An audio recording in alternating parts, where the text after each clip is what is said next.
अच्छा जी भाई, आवाज आ रही है? क्योंकि बच्चे की कॉल देखिए, आवाज का इशू आ रहा है। आवाज आ रही है सबको? आवाज क्लियर है मेरी? मैं ऑडिबल हूँ परफेक्टली? अच्छा जी। अच्छा जी, देखिए सर, इस सब्जेक्ट को पढ़ने से पहले आप लोगों ने ठीक ठाक अकाउंटिंग पढ़ ली है। नीचे इंट्रो पढ़ लिया है, FAR 1 पढ़ लिया है, FAR 2 पढ़ लिया है। अब आप लोग आए हो FFR पढ़ने के लिए। ये आपका ना फ्रंटियर है, ठीक है जी, फ्रंटियर है। लेकिन एक चीज याद रखिएगा, आप जिस वक्त में FFR का पेपर देने आए ना, ये वो टाइम है जब FFR का पेपर बड़ा बैलेंस्ड पेपर है।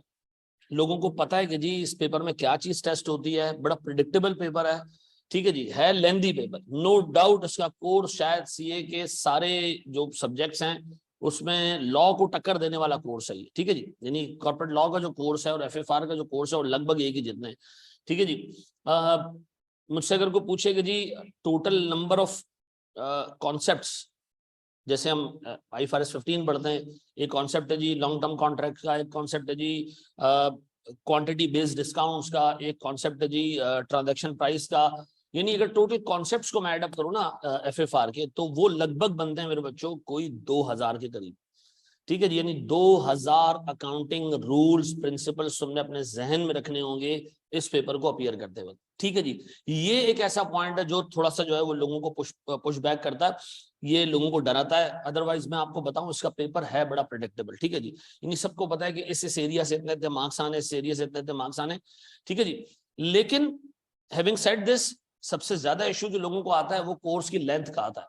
यानी कोर्स खत्म ही नहीं हो रहा होता, ठीक है जी। जैसे आप लोगों ने IFRS 9 पढ़ा होगा कैफ में, आपको क्या लगता है आपने कितने % पढ़ा होगा पूरे कोर्स, पूरे जो स्टैंडर्ड है? सर 5% भी आपने नहीं पढ़ा हो। लीज शायद आपने 10% पढ़ा हो, 90% बाकी चीजें आप यहाँ पढ़ोगे, ठीक है जी। आप लोगों ने लीज पढ़ा, अकाउंटिंग लेसी कैसे करता है, लेसर कैसे करता है, लेकिन किसी ने भी ये नहीं देखा कि जी लीज कॉन्ट्रैक्ट मॉडिफाई भी होता है बाद में, उसकी मॉडिफिकेशन की लेसर अकाउंटिंग कैसे करेगा, लेसी कैसे करेगा, मॉडिफिकेशन हैं कितने टाइप की। सर मिसाल के तौर पर लीज एग्रीमेंट में एक पावर दी हुई है लेसी को कि आप चाहो तो लीज टर्म एक्सटेंड कर दो। व्हाट इफ शुरू में सोच रहा था एक्सटेंड करेगा, बाद में सोच रहा था नहीं करेगा, शुरू में सोच रहा था नहीं करेगा, बाद में सोच रहा करेगा, ठीक है जी। पहले सोच रहा था एसेट नहीं खरीदेगा, आप सोच रहा खरीदेगा। तो सर याद रखिएगा, इसमें ठीक ठाक कॉन्सेप्ट्स हैं, ठीक है जी। सबसे पहले तो सर हम जरा डिस्कस करने हैं हमारे पास सिलेबस में है क्या, और मैं अप्रिशिएट करूंगा कि ये एक तो मैं आपको सॉफ्ट कॉपी में दे भी दूंगा ये प्रेजेंटेशन, लेकिन डे 1 पे अगर पूरी ईमानदारी से क्लासेस लेने बैठे हो और पढ़ना चाहते हो चीजों को, तो पहले दिन अपने पास ना सिलेबस लिख लो कि जी ये टॉपिक्स हैं जो मैंने आगे जाके कवर करने हैं, ठीक है जी। Sir financial group financial statements हैं, ये 20 से 30 मार्क्स के हैं। ये पुराने सिलेबस में भी इतने के ही थे। पुराने का मतलब है जो जिससे इस अटेम्प्ट का पेपर होगा, इस अटेम्प्ट के पेपर के बाद सिलेबस में चेंजेस हैं, ठीक है जी। सिलेबस में चेंजेस हैं, लेकिन ये अभी तक शायद पब्लिक नहीं हुआ। पब्लिक थोड़े टाइम में हो जाएगा, क्योंकि मैं और शायद एक आध और टीचर है जो ICAP के साथ एज मतलब डिफरेंट कंसल्टेंसी भी मतलब उनसे हमसे लेते रहते हैं, तो उन्होंने हमसे सिलेबस का पूछा था कि जी ये प्रपोज सिलेबस है, नया सिलेबस है। तो उस पर यहाँ कराची से मैं हूँ, लाहौर से एक हमारे दोस्त हैं, तो उन्होंने सहमति दी कि जी ये कोर्स का सिलेबस जो चेंज हो रहा है ये बिल्कुल अप्रोप्रिएट है। तो अगले बैच से यानी जून 2023 से ये वाला सिलेबस अप्लाई होगा। सिलेबस चेंज नहीं हुआ है, जो नंबर की ग्रुपिंग है ना वो चेंज हुई है, ठीक है जी। तो एक तो sir financial group financial statements, ये है 20 से 30 मार्क्स का एरिया है। आपको एक पेपर भी ऐसा नजर नहीं आएगा ICAP का पिछले 10 सालों में जिसमें कंसोलिडेशन का सवाल नहीं आया, ठीक है जी। और ये याद रखिएगा, कंसोलिडेशन इतना मैसिव है यहाँ पे। सर एक सब्सिडरी के साथ एसोसिएट के साथ joint venture operations, jointly controlled assets. Sir आपके जो है वो फॉरेन करेंसी के साथ सर कंसोलिडेटेड कैश फ्लो में भी फॉरेन करेंसी अलग, लोकल करेंसी अलग। तो आपने ठीक ठाक चीजें पढ़नी है इसके अंदर। देखो जिस बंदे को सीखने का शौक है उसको बहुत मजा आने वाला है सब्जेक्ट के अंदर, लेकिन जिस बंदे को अकाउंटिंग बर्डन लगती है ना, तो ये फिर उसके लिए नाइटमेयर होगा, ठीक है जी। सर इसमें स्टैंडर्ड्स कितने कवर होंगे? सर इसके अंदर अराउंड हमारे 7 से 8 स्टैंडर्ड्स कवर होते हैं। IFRS 3 है, IFRS 10 है, सर हमारे पास IFRS 11 है, ठीक है जी। IAS 28, 27 और 7। अच्छा आप लोगों ने इसमें ऑलरेडी क्या क्या पढ़ा होता है? सर आप लोगों ने IFRS 10 की कुछ चीजें कवर की होती हैं, बेसिक कंसोलिडेशन आप लोगों ने सिंगल सब्सिडरी के साथ, इन्वेस्टमेंट इन एसोसिएट आपने कवर किया हुआ है। अच्छा, कंसोलिडेटेड कैश फ्लो आप लोगों ने नहीं देखा, कंसोलिडेटेड कैश फ्लो आप यहाँ देखोगे पहली दफा, इसका मतलब है ये एक न्यू एरिया है, ठीक है जी। सर ये मेरे पास एक न्यू एरिया है, ठीक है जी, न्यू आप इसको कह लोगे एक ही joint operation, absolutely new area, separate financial statements बिल्कुल न्यू एरिया, ठीक है जी। अच्छा, मैं जरा एक छोटी सी एग्जांपल दूं, और मुझे आप लोगों ने जो फिजिकल बैठे हुए हैं और जो ऑनलाइन बैठे हुए हैं इन्होंने जो है वो गाइड भी करना है। मिसाल के तौर पर एक कंपनी है, पेरेंट कंपनी, ठीक है जी, इसकी एक सब्सिडरी है, ठीक है जी। सब्सिडरी अपने फाइनेंशियल स्टेटमेंट्स बनाएगी, ऐसा उसको क्या कहेंगे हम? नहीं, सब्सिडरी के जो फाइनेंशियल स्टेटमेंट्स हैं उसको अकाउंटिंग स्टैंडर्ड्स में क्या कहा जाता है? Individual financial statements. कौन से? इंडिविजुअल, सेपरेट नहीं, individual financial statements. Done. Parent की जिम्मेदारी क्या है एज पर अकाउंटिंग स्टैंडर्ड्स? उसने सिर्फ कंसोलिडेटेड फाइनेंशियल स्टेटमेंट्स बनाने। अपने फाइनेंशियल स्टेटमेंट्स बनाना पेरेंट को जरूरी नहीं है आईएफआरएस के हिसाब से, ठीक है जी। लोकल लॉ में कहता है कि जी एज अ कंपनी आप अपने फाइनेंशियल स्टेटमेंट्स जमा कराएं, तो पेरेंट की मजबूरी बन जाती है कि वो लोकल लॉ के कंप्लायंस के लिए अपने accounts as an individual company बनाती है। यानी स्टैंडर्ड में पेरेंट के ऊपर जो जिम्मेदारी डाली गई है वो किसकी डाली गई है? कंसोलिडेटेड अकाउंट्स की। तो पेरेंट अपने जो अकाउंट्स बनाता है लोकल लॉ की कंप्लायंस के लिए वो कहलाता है सेपरेट फाइनेंशियल स्टेटमेंट्स, ठीक है जी। याद रखना, there is a difference between separate financial statements and individual financial statements. Individual financial statements के लिए क्राइटेरिया आईएस 1 है, और सेपरेट फाइनेंशियल स्टेटमेंट्स के लिए जो कि पेरेंट बनाएगा वो क्राइटेरिया सर आईएस 27 डिफाइन करता है कि क्या क्या डिस्क्लोजर्स देने और क्या नहीं देने, ठीक है जी, बनाना किस तरीके से इसको। तो ये सर हमारे 7 टॉपिक्स हैं जिसको हम कवर करेंगे। सर सेपरेट फाइनेंशियल स्टेटमेंट्स एक दफा टेस्ट हुआ तो बड़ा जबरदस्त काम हुआ।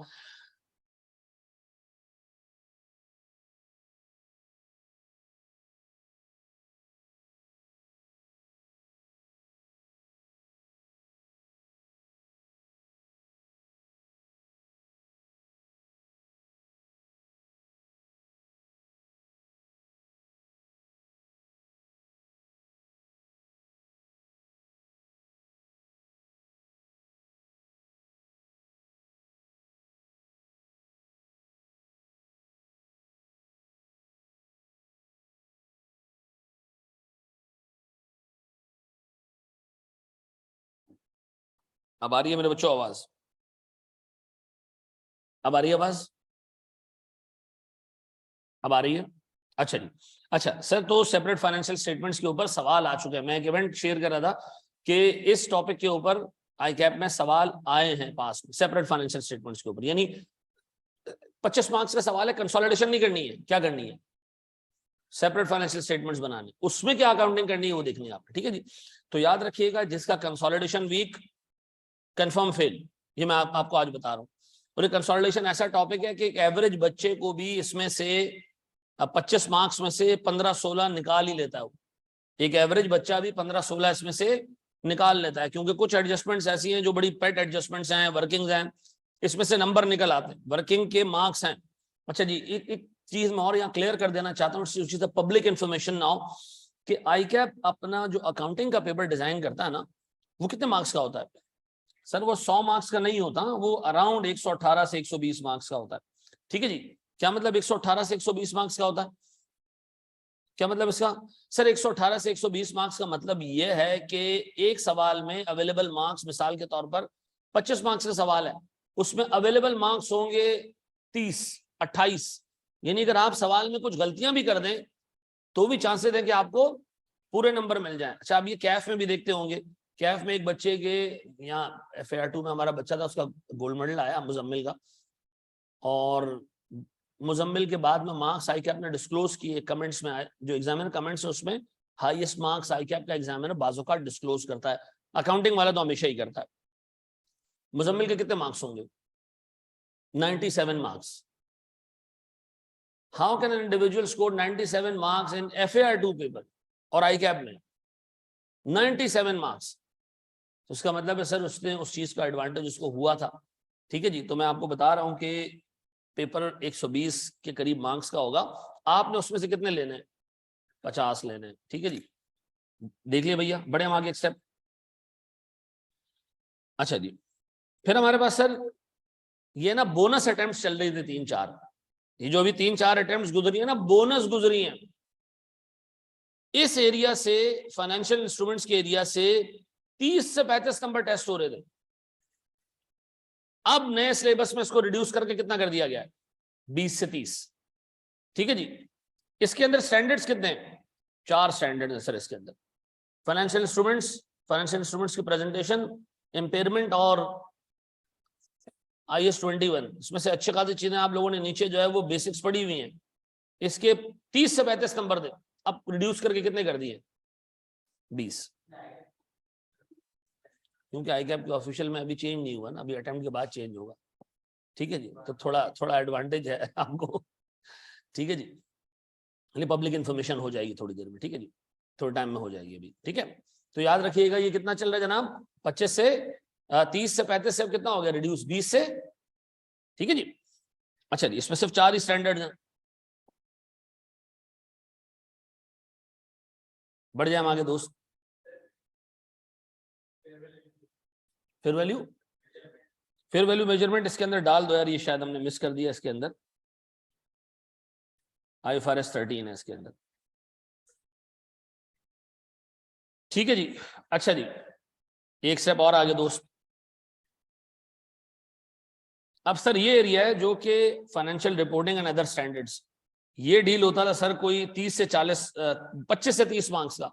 अब इसके नंबर बढ़ा दिए गए, कितने हो गए इसके नंबर जी सर, अब उसके नंबर हो गए 30 से 40। ठीक है जी, इसके करंट नंबर्स कितने हो गए, 30 से 40। अच्छा, इसके अंदर ठीक ठाक स्टैंडर्ड्स हैं। ठीक है, और ये लॉजिकल भी नहीं था कि 25 से 30 नंबर बनते इसमें से। ठीक है जी, एक बहुत बड़े एरिया से 25 से 30 नंबर और 4 स्टैंडर्ड से तकरीबन 30 से 35 मार्क्स, तो ये एनॉमली खत्म की गई और बहुत अच्छा किया गया कि खत्म हो गई है। ठीक है जी, ताकि एग्जामिनर को पेपर बनाने के लिए इतना रूम मिले। क्योंकि अभी जो तुम स्टैंडर्ड्स की लिस्ट देखोगे, इसमें से 25 नंबर का मतलब है टोटल 2 सवाल बनना 15-15 मार्क्स के। ठीक है जी, अब उसके बाद सर जरा जगह आ गई है इसमें ठीक ठाक चीजें पूछने की। सर ये एक लंबी लिस्ट है, IS 19 है, शेयर बेस्ड पेमेंट्स है, non current assets held for sale है, IFRS 15 है, लीज है, इनकम टैक्सेस है, रिलेटेड पार्टी डिस्क्लोजर्स है और इंटरिम फाइनेंशियल स्टेटमेंट्स हैं। देखिए ये आप लोगों ने बिल्कुल नहीं पढ़ा हुआ, ये आप लोगों ने बिल्कुल नहीं पढ़ा हुआ, ये आप लोगों ने बिल्कुल नहीं पढ़ा हुआ। सर इसमें से मैं कह सकता हूं कि आप लोगों ने 15% पढ़ा होगा। सर लीज में कह सकता हूं आपने 10 से 15% पढ़ा होगा। डेफर्ड टैक्स में आपसे कह सकता हूं आपने 10 से 15% पढ़ा होगा। रिलेटेड पार्टी आपने नहीं पढ़ा, इंटरिम फाइनेंशियल स्टेटमेंट्स तो बिल्कुल भी नहीं पढ़ा होगा। ऐसा ये है आपका अभी तक का सारा सफर जो आप लोगों ने किया, ये नीचे आप पढ़कर आ रहे हो। ऑब्वियस सी बात है, जो चीजें पढ़ी हैं उसमें एडवांटेज होगा, जो चीजें बिल्कुल नहीं पढ़ी वो बिल्कुल नए सिरे से हमने पढ़नी है। ठीक है जी, ये मैंने जैसे अभी आपको बताया ना कि इन सारे स्टैंडर्ड से मिला के कितने मार्क्स आएंगे, अब 30 से 40, पहले कितने थे 25 से 30। ठीक है जी, तो अब ये चेंज हो गया। डन है जी, एक कॉपी कर लो, तो एक स्टेप आगे बढ़ जाए, तस्वीर लेनी है, कॉपी करना है, जो भी करना है बढ़ जाए।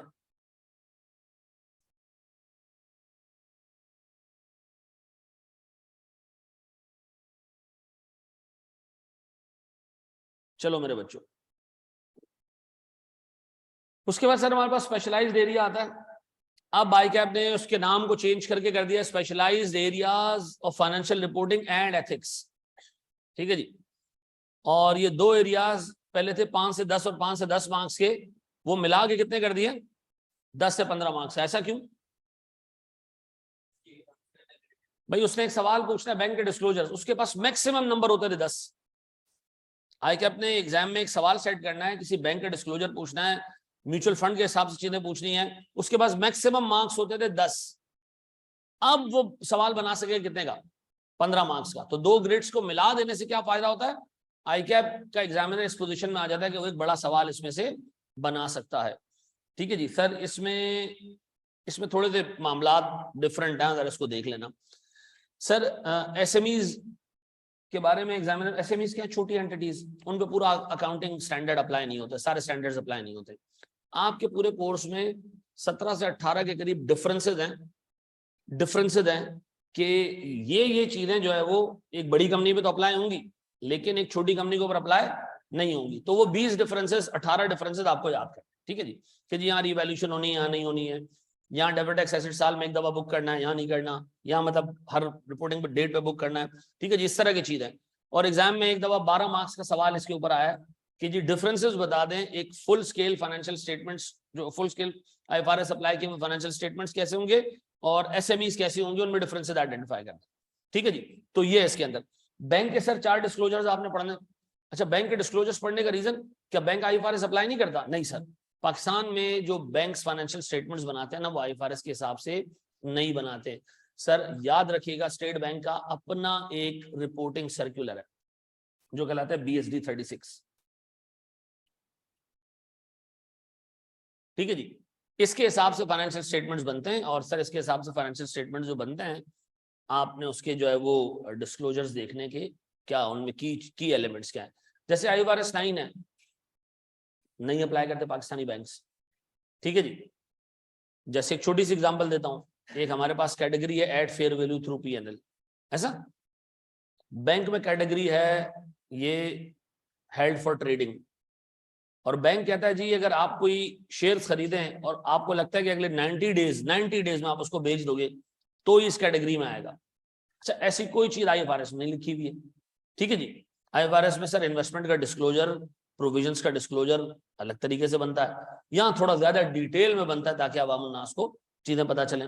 म्यूचुअल फंड्स, पूरी दुनिया में म्यूचुअल फंड्स की अकाउंटिंग डिफरेंट तरीके से होती है। क्यों? ये एक ऐसी एंटिटी होती है जिसमें कंपनी पैसा लेने के बाद अवाम उन्नास को पैसा वापस करने की भी मजाज होती है। नहीं, आप किसी कंपनी का शेयर ले लें तो then you can not go back to the company कि यार मेरे पैसे वापस दे दो, नहीं। लेकिन म्यूचुअल फंड में आप क्या कर सकते हो, जाके पैसे वापस ले सकते हो, कोई टेंशन वाली बात नहीं। इंश्योरेंस कंपनीज, दोनों इंश्योरेंस हमारे पास मौजूद है, जनरल इंश्योरेंस भी और लाइफ इंश्योरेंस भी। 2-3 अटेम्प्ट पहले लाइफ इंश्योरेंस के ऊपर सवाल आ चुका है, इससे पहले ना कभी आया था ना उसके बाद कभी आया, लेकिन आ चुका है इसके ऊपर सवाल। ठीक है जी, रिटायरमेंट बेनिफिट फंड्स, ये पता क्या होता है सर? ये एम्प्लॉई है, ये कंपनी है, ये कंपनी के लिए काम करता है, कंपनी इसको कुछ सैलरी अभी दे देगी, कुछ सैलरी इसकी रोक देगी। वो रोकी हुई सैलरी कहाँ रखती है कंपनी? नहीं सर, वो एक अलग से एंटिटी हम फॉर्म करते हैं बाजों का, और ये एंटिटी क्या कहलाती है? फंड। ये अलग से एक एंटिटी होती है बाकायदा। ठीक है जी, अब ये कंपनी क्या करती है, पैसे इसको अलग से एंटिटी बनाने का रीजन क्या है?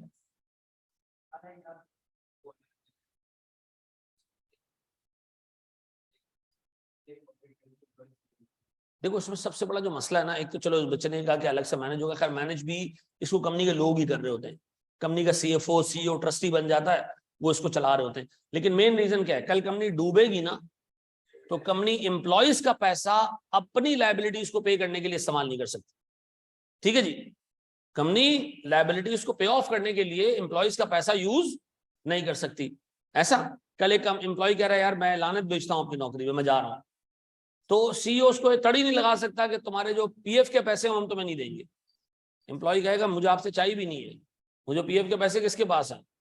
एक अलग एंटिटी के पास है, मैं उससे ले लूंगा और वो लीगली ऑब्लाइज्ड है मेरे पैसे देने के लिए। ये बात समझ आती है? नहीं, special purpose vehicle Asif is something entirely different. ठीक है जी, ये बिल्कुल अलग है। स्पेशल पर्पस व्हीकल का जो वर्ड है वो IFRS 9 और 12 और 11 से रिलेटेड है, अभी नहीं, वो बिल्कुल ही डिफरेंट कॉन्सेप्ट है उसका। ठीक है जी, लेकिन मुझे एक बात बताएं, इस एंटिटी को फॉर्म करने का ऑब्जेक्टिव ये है कि एम्प्लॉइज को एक सेटिस्फेक्शन मिले कि जी आपका पैसा यहां मौजूद है, कोई आपका पैसा लेके नहीं जा रहा। ठीक जी, किसकी? देखो, ये कंट्री टू कंट्री वेरी करता है। सब पाकिस्तान में इसकी रिक्वायरमेंट इस तरह है कि अगर आपने बनाया ना तो आपको ठीक ठाक टैक्स सेविंग्स हो सकती है। ठीक है, तो लोगों को इंसेंटिव दिया गया ये बनाने का। ठीक है, लेकिन बहुत सारी कंट्रीज ऐसी हैं जहां ये बनाना रिक्वायर्ड है। अच्छा, अब आपकी मिसाल के तौर पर मैंने सलमान को सैलरी दी 100 रुपए और फिर उससे 10 रुपए ले लिए, मैंने कहा ये तुम्हारे प्रोविडेंट फंड के। ठीक है जी, कुछ पैसे मैंने इसके ग्रेचुइटी फंड के लिए रख लिए, कुछ पैसे मैंने इसके पेंशन फंड के लिए रख लिए। तो हर एक फंड अलग अलग होता है, यानी कई सारी एंटिटीज होती है। इनके फाइनेंशियल स्टेटमेंट्स थोड़े से आसान तरीके से बनते हैं और इस पे रिक्वायरमेंट्स इतनी ज्यादा IFRS की अप्लाई नहीं होती। इसके लिए पूरा पूरा स्टैंडर्ड है IAS 26। ठीक है जी, कौन सा जी? IAS 26, तो आप यहाँ देखोगे। अच्छा, एक चीज और दिमाग में याद डाल लो, आने वाले दिनों में आपके जो पेपर होने वाले ना दिसंबर 23 के, वो ऑनलाइन होंगे, वो एक्सेल बेस्ड होंगे। तो अभी से अल्लाह के वास्ते एक्सेल पे जो है ना वो आदत डालो ठीक है, ये अभी पूरा साल है तुम लोगों के पास, ठीक है, आराम से आदत हो जाएगी तुम्हारी, ठीक है जी। ये मुबारक अभी डिस्कस करते हैं, मेरा बच्चा नीचे आ गया। अच्छा जी, फिर उसके बाद ना कुछ चीजें ऐसी हैं जो कोर्स में हैं, बस कहाँ गई सबर, ये कोर्स में है और ये बस कोर्स में है, ठीक है जी। ना ये कभी आज तक टेस्ट हुई है, ना ये इस सारों का लेवल 1 है। लेवल 1 समझते हो, किताब में जितनी इंफॉर्मेशन है ना ICAP की, उतना आपको पता होना चाहिए, ठीक है जी। लेकिन ये कभी जिंदगी में टेस्ट नहीं हुई, इन पे कोई प्रैक्टिकल सवाल नहीं आ सकता, थ्योरेटिकल वो कुछ आपसे पूछना चाहे तो पूछ ले, लेकिन सर इंडस्ट्री स्पेसिफिक स्टैंडर्ड की नॉलेज भी आमतौर पर एग्जामिनर को नहीं होती, ठीक है जी। और वो पूछता भी नहीं, ईमानदारी की बात है, वो यही चाहते हैं कि यार बच्चा एक जनरल पर्पस चीजें कर ले। IFRS 6 मिनरल रिसोर्सेज, इस पे जाके दिमाग खपाना। एक छोटा सा अफ्रीक है, वो कहता है जी आपने जमीन पे, जमीन खोदने के लिए, मिनरल्स खोदने के लिए आपने लेयर उतारी जमीन से, ये आपने खर्चा किया, पहली लेयर उतारी जमीन की, कैपिटलाइज करना चाहिए, एक्सपेंस आउट करना चाहिए, ये आपने सीखने आगे। फिर उसने कहा जी जमीन की दूसरी लेयर उतारी, उस लेयर में एक तो मिनरल्स भी थे थोड़े बहुत, और उस लेयर को उतारने की वजह से हम मिनरल्स के करीब पहुंच गए, तो इस खर्चे का बेनिफिट तुम्हें कब तक होगा, आगे जाके होगा कि क्या इस खर्चे को कैपिटलाइज करना चाहिए, और इस खर्चे के नतीजे में जो थोड़े बहुत मिनरल्स निकले जमीन से, उनको क्या अलग से इन्वेंट्री के तौर पे कैपिटलाइज करना चाहिए, क्या करना चाहिए, इस तरह की चीजें इसके अंदर। और ये चीजें चूंकि यार हमारा तो रोजी रोटी है काम करना, पढ़ाना, ठीक है, तो हमने कभी कभी कोई ऐसा बुलेटिन आ गया, हम उठा के देख लें कि यार इंडस्ट्री स्पेसिफिक स्टैंडर्ड्स में क्या लिखा हुआ है, इस्लामिक स्टैंडर्ड्स में क्या लिखा हुआ है, लेकिन ये याद रखिएगा कि इस पे एग्जामिनर कोई ढंग का सवाल नहीं बना सकता, लेकिन एटलीस्ट इतनी नॉलेज आपने जरूर लेनी है इसकी कि आपको इसके कंटेंट्स पता होने चाहिए कि स्टैंडर्ड में है क्या। अच्छा एक चीज और, ये 3rd ग्रेड में फॉल करता है। अच्छा, एक जो इस्लामिक स्टैंडर्ड्स है ना, इस पे काम चल रहा है, इस पे काम चल रहा है, और शॉर्टली शायद ICAP अनाउंस कर दे कि इस्लामिक स्टैंडर्ड्स की अकाउंटिंग आपके पेपर में टेस्ट हो सकती है। इन केस वो जैसे अनाउंस होगा, हम उसकी जो है वो अकाउंटिंग आपको पढ़ाना भी शुरू कर देंगे, ठीक है जी। अभी तो हम वैसे डिस्कस कर लेंगे कि इसमें है क्या क्या, लेकिन इस पर पूरा काम हो रहा है, 3 सब्जेक्ट्स में काम हो रहा है इस्लामिक स्टैंडर्ड्स के ऊपर। नंबर 1 कंपनी लॉ के ऊपर, के जो इस्लामिक शरिया लॉज हैं जो ट्रेडिंग से रिलेटेड है, वो किस हद तक जो है वो हमने कंपनी लॉ में पढ़ा है, क्योंकि अब बहुत सारी कंपनीज ऐसी हैं जो ये स्लोगन लगाती है कि जी हम शरिया बेस्ड है, ठीक है, जैसे बैंक्स हैं, बहुत सारे म्यूचुअल फंड है, तो उसमें किस तरीके की चीजों को देखा जाएगा। नंबर टू सर, एक तो बैंक्स हो गए, सारी चीजें हो गई, एंटिटीज हो गई सर, हमारा कॉर्पोरेट लॉ का सब्जेक्ट हो गया। नंबर 2 हमारे ऑडिट का सब्जेक्ट, ठीक है जी, शरिया कंप्लायंट एंटिटीज के ऑडिट में क्या एक्स्ट्रा कंसिडरेशंस हैं, तो वो ऑडिट के पेपर में डाली जा रही है। और सर इस्लामिक अकाउंटिंग स्टैंडर्ड्स 2-3 जो है वो उस पे वो किस तरह अप्लाई होते हैं, ठीक है, लीज के ऊपर एक स्टैंडर्ड है, ठीक है जी, वो किस तरह अप्लाई होगा, ये है सर हमारे पास, लेकिन अभी तक इस पे कमेटी काम कर रही है, ठीक है जी, लेकिन इस पे भी काम चल रहा है, ठीक है जी, बड़े हम आगे इसके ऊपर। अच्छा जी सर, हमारे पास इसके बाद एथिक्स अलग से एक एरिया होता था, वो अब क्या कर दिया है, स्टैंडर्ड्स ने, एग्जाम ने खत्म कर दिया इसको, ठीक है, वो अब इसी का पार्ट है। अच्छा सर, फिर ये है सर वो करंट सेटअप जो चल रहा है और जो अभी आने वाला है, उसको कंपेयर किया मैंने, ठीक है जी।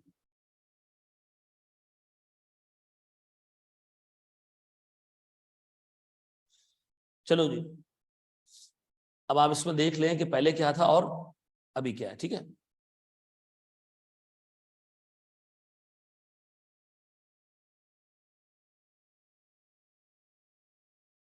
पढ़ ले भाई एथिक्स, रीजनेबल हद तक पढ़ ले, तो ऑडिट में पढ़ तो लिया होगा तूने ऐसी।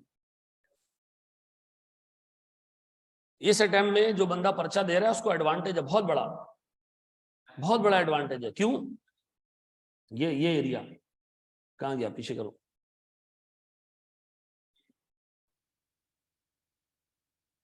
जून 21 वाले लेक्चर्स किस हद तक रेलेवेंट हैं दिसंबर 23 में? जून 21 वाले, या दोबारा से पढ़ लो।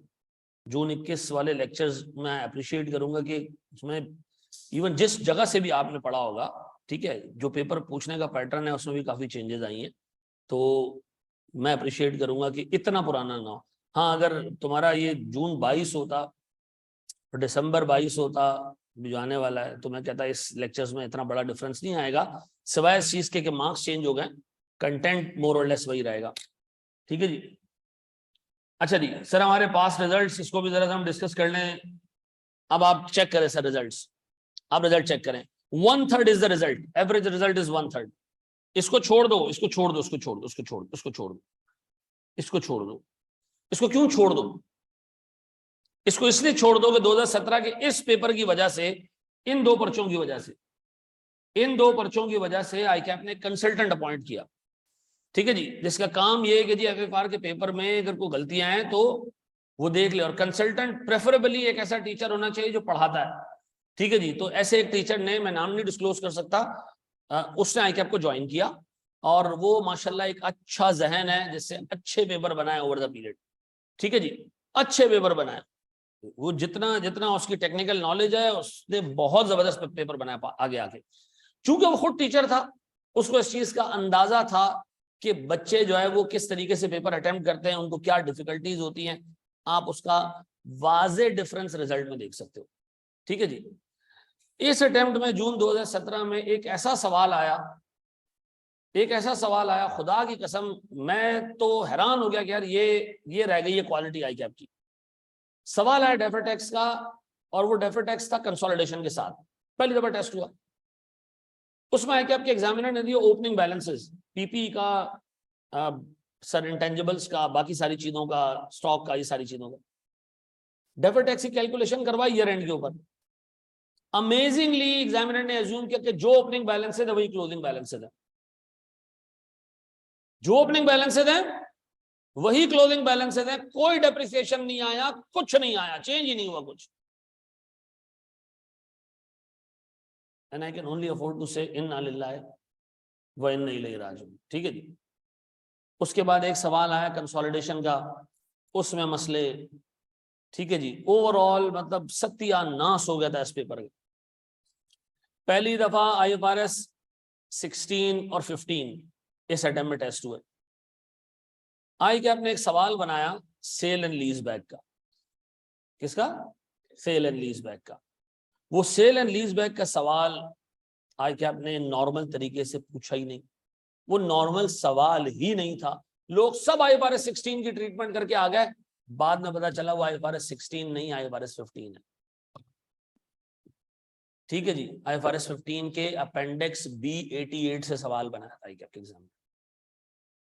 तो जिस बंदे ने भी वो पेपर सेट किया, अपेरेंटली उसको ये लगा कि जी ये पेपर देने के बाद तो बंदा जो है ना आईकैप का प्रेसिडेंट लग जाएगा और वो कल से आईएसबी के बोर्ड पे जो है वो पाकिस्तान को रिप्रेजेंट करेगा, ठीक है जी। तो इतना बुरा रिजल्ट। उसके बाद फिर 17 दिसंबर 17 में भी कुछ इसी तरह की चीजें थी।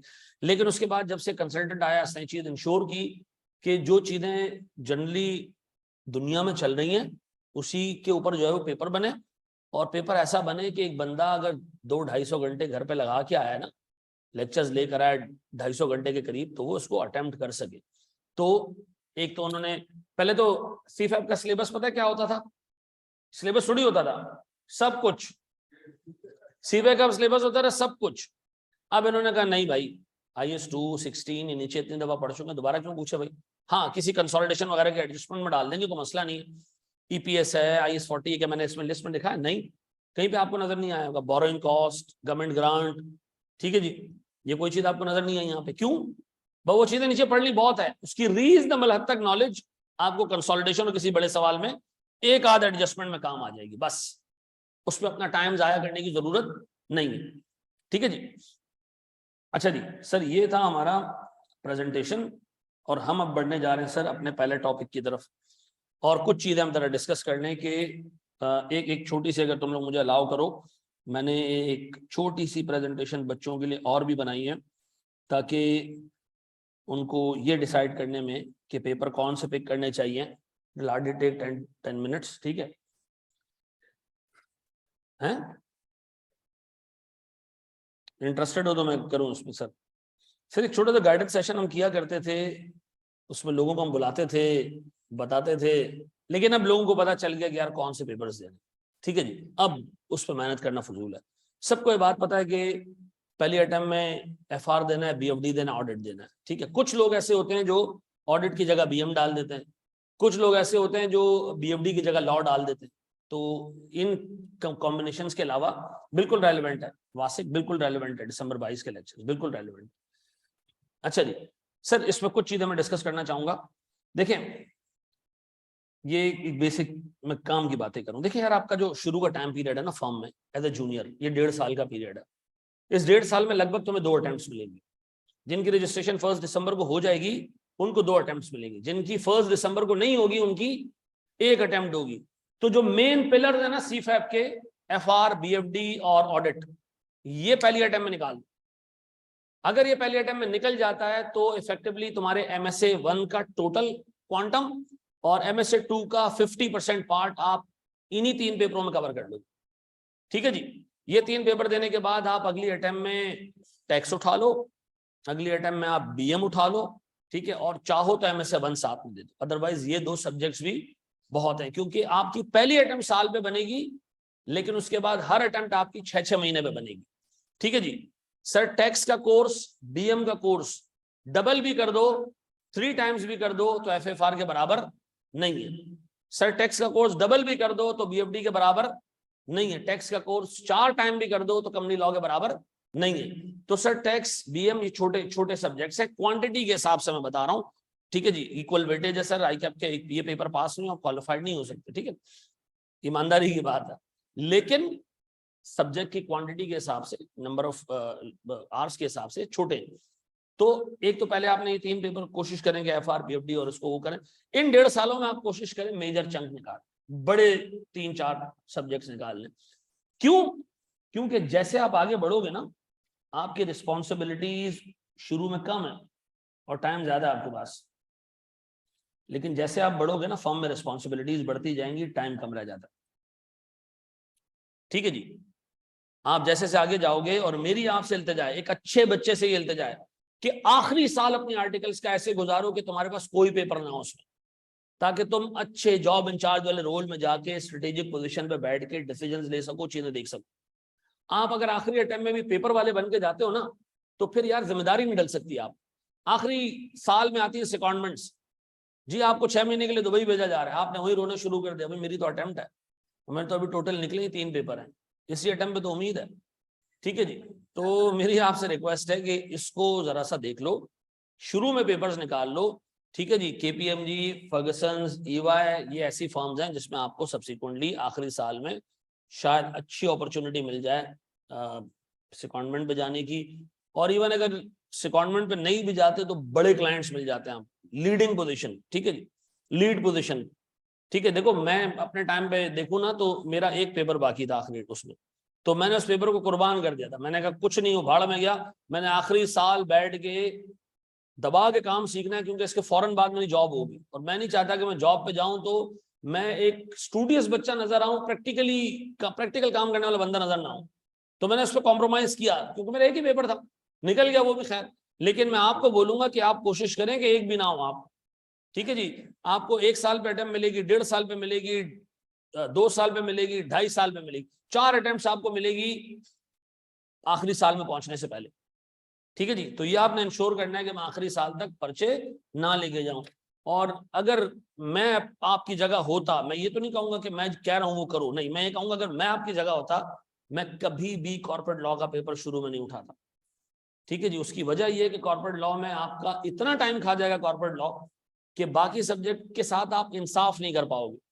ठीक है जी। बाकी सर अगर किसी को शौक है लॉ पढ़ने का, उसको लगता है कि वो पहले अटेम्प्ट में ज्यादा अच्छा स्कोर कर सकता है, गो फॉर इट। ठीक है जी। ये मैंने आपको क्या कहा, अगर मैं होता, मेरे सर्कमस्टांसेस, आपके सर्कमस्टांसेस, मेरी मेंटालिटी, आपकी मेंटालिटी, मेरा काम करने का तरीका, आपके काम करने का तरीका, मेरे घर के हालात, आपके घर के हालात, मेरी फर्म, आपकी फर्म, सारी चीजें क्या है, डिफरेंट है। ठीक है जी। तो अच्छा जी सर, ये हमारे 8 पेपर्स हैं, इसको मैं टाइम नहीं जाया कर रहा।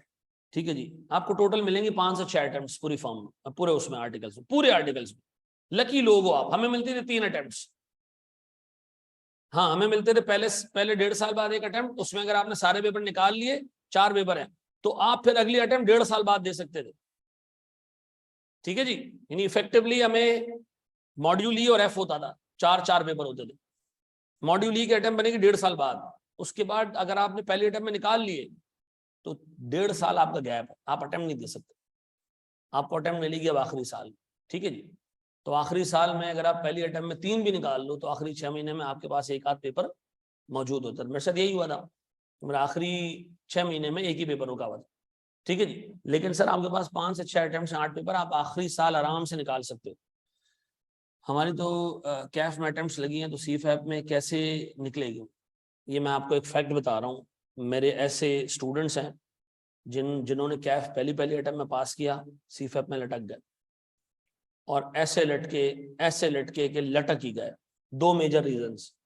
एक रीजन ये कि फर्म में उनको पढ़ना ही नहीं दिया, फर्म ने इतना टाइम ले लिया उनका, और वो भी मतलब टाइम देते आ रहे हैं, जहां सीनियर ने कहा वहीं जाके बिछ गए, ठीक है जी। और उसका नतीजा ये निकला कि अटेम्प्ट के करीब जब 2 महीने रह जाते हैं, जब लोग ये कहते हैं कि यार आखिरी 2 महीने में तो रिवीजन होता है, वो 2 महीने में पहली दफा किताब उठा रहा था, तो क्या होगा, फिर पेपर नहीं निकलेगा, सीधी सी बात है, ठीक है जी। तो और कुछ लोग ऐसे भी हैं जिन्होंने कैफ में धक्के खाए, लेकिन जब सीफैप में पहुंचे तो उनको इतनी अकल आ गई थी कि यार अब टाइम वेस्ट नहीं करना, ये शुरू का 1 साल ही है, इसमें हमने जान मारनी है, इसमें हमने वक्त लगाना है चीज़ों पे।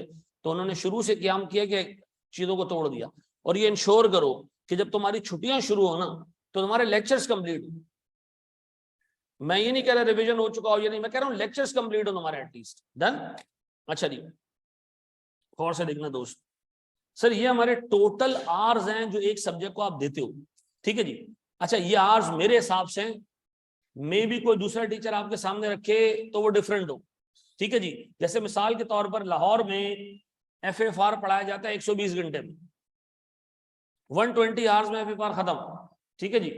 अच्छा टीचर आपको कोई मिल गया तो शायद 150-200 घंटे देता हो, ठीक है जी। लेकिन सर हम इसको कवर करेंगे 260 घंटों में। उसकी वजह यह है कि अगर 260 घंटे आपको ना पढ़ाया जाए, एक तो सिलेबस कंप्लीट नहीं होगा, और दूसरा यह है कि आप लोग चूंकि बचपन से स्पून फीडिंग के आदी हो कि आपको सारे पास पेपर भी, दुनिया जहान की हर एक चीज भी, वो लकीर वो नुक्ता भी टीचर ही कराए, तो उसमें लगता है टाइम सर, ठीक है जी। आपको टाइम इन्वेस्ट करना है, ये मैं आपको बता रहा हूँ। 260 घंटे आप इसमें से प्लस तो नहीं, माइनस कर सकते 20 घंटे, 20 से 22 घंटे, क्योंकि 240-45 घंटों की रिकॉर्डिंग आपको कवर करनी है।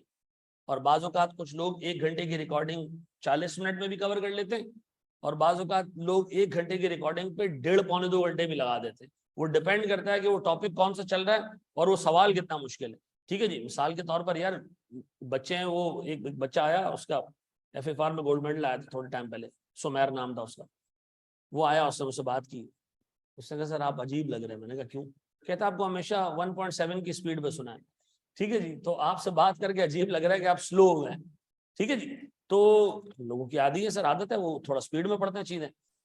ACCA परसू करना चाहिए नहीं करना चाहिए, डिपेंड करता है कि जी आप कितने कॉन्फिडेंट हो कि आप CA क्वालिफाई कर पाओगे या नहीं।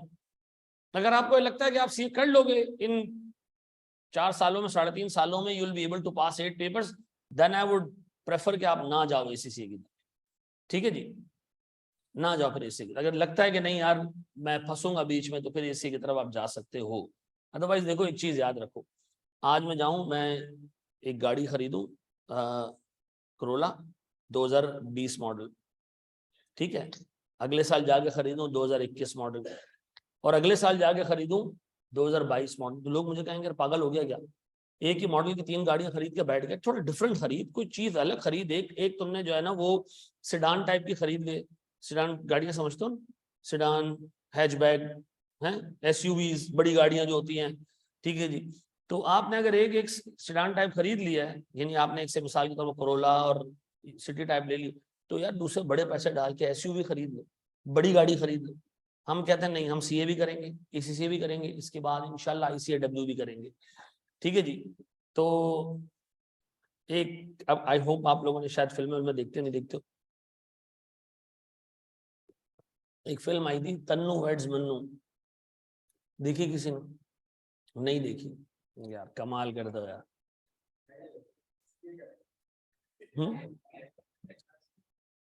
नहीं, कोई बेनिफिट नहीं है। यहाँ से जितने लड़के CA करके गए ना और वो UK गए, उनको आज तक 1 रुपए का भी डिसएडवांटेज नहीं हुआ कि उन्होंने पाकिस्तान से CA किया तो उनको UK का टैक्स नहीं आया, ऐसा कुछ नहीं। मैं तुम्हें लाइन से बता दूं, एक तो हमारा ऐसा बच्चा जिसका चैनल है यार, ठीक है जी, प्रेम है, उसको मैं कह दूंगा, वो एक सेशन कर लेंगे हम तुम्हारे साथ उसके लिए, वो UK में बैठा हुआ है, और वो डेलॉयट में है और डेरिवेटिव डिपार्टमेंट उनका जो देखता है वो देखता है वो, ठीक है ना। तो कभी कभी कोई मसला नहीं, ठीक। मेरे हिसाब से सीए वो बंदा करे जो जिसको लगता है कि जी उसको थोड़ा सा टाइम लग सकता है सीए, या इसको रखो आगे, अगर अल्लाह ना करे कोई बटन आया हो तो फिर इसके अंदर तुम देख लेना, ठीक है जी। अच्छा देखो, अगर ये उठा लूं, ये उठा लूं और ये उठा लूं ना, तो मेरे पास बनेगा फिर हिसाब किताब कुछ इस तरह का। 260, 230 और 160 घंटे ऑडिट के, टोटल कितने बन गए? 650 घंटे की क्लासेस। आप 10 महीने लगा लो, 2 महीने छुट्टियां आपकी, 10 महीने आप लगा लो, 12 महीने 10 महीने लगा लो आप। अगर मैं इसको 10 से डिवाइड करता हूं ना, तो 65 आवर्स अ मंथ आते हैं आपके, 65 घंटे आते हैं एक महीने के, एवरेज 2 घंटे रोज के, ठीक है जी। लेकिन ऐसे मुजाहिद भी होते हैं जो आखिरी 6 महीने में पढ़ना शुरू करते हैं। नहीं होगा टाइम आपके पास में, आज आपको बता दूं, ठीक है जी। ये याद रखना, इसके अलावा फर्म है, ये 2 घंटे तो ऐसे लग रहे हैं 2 ही घंटे बस रोज के, नहीं फर्म भी जाना है, ठीक है जी।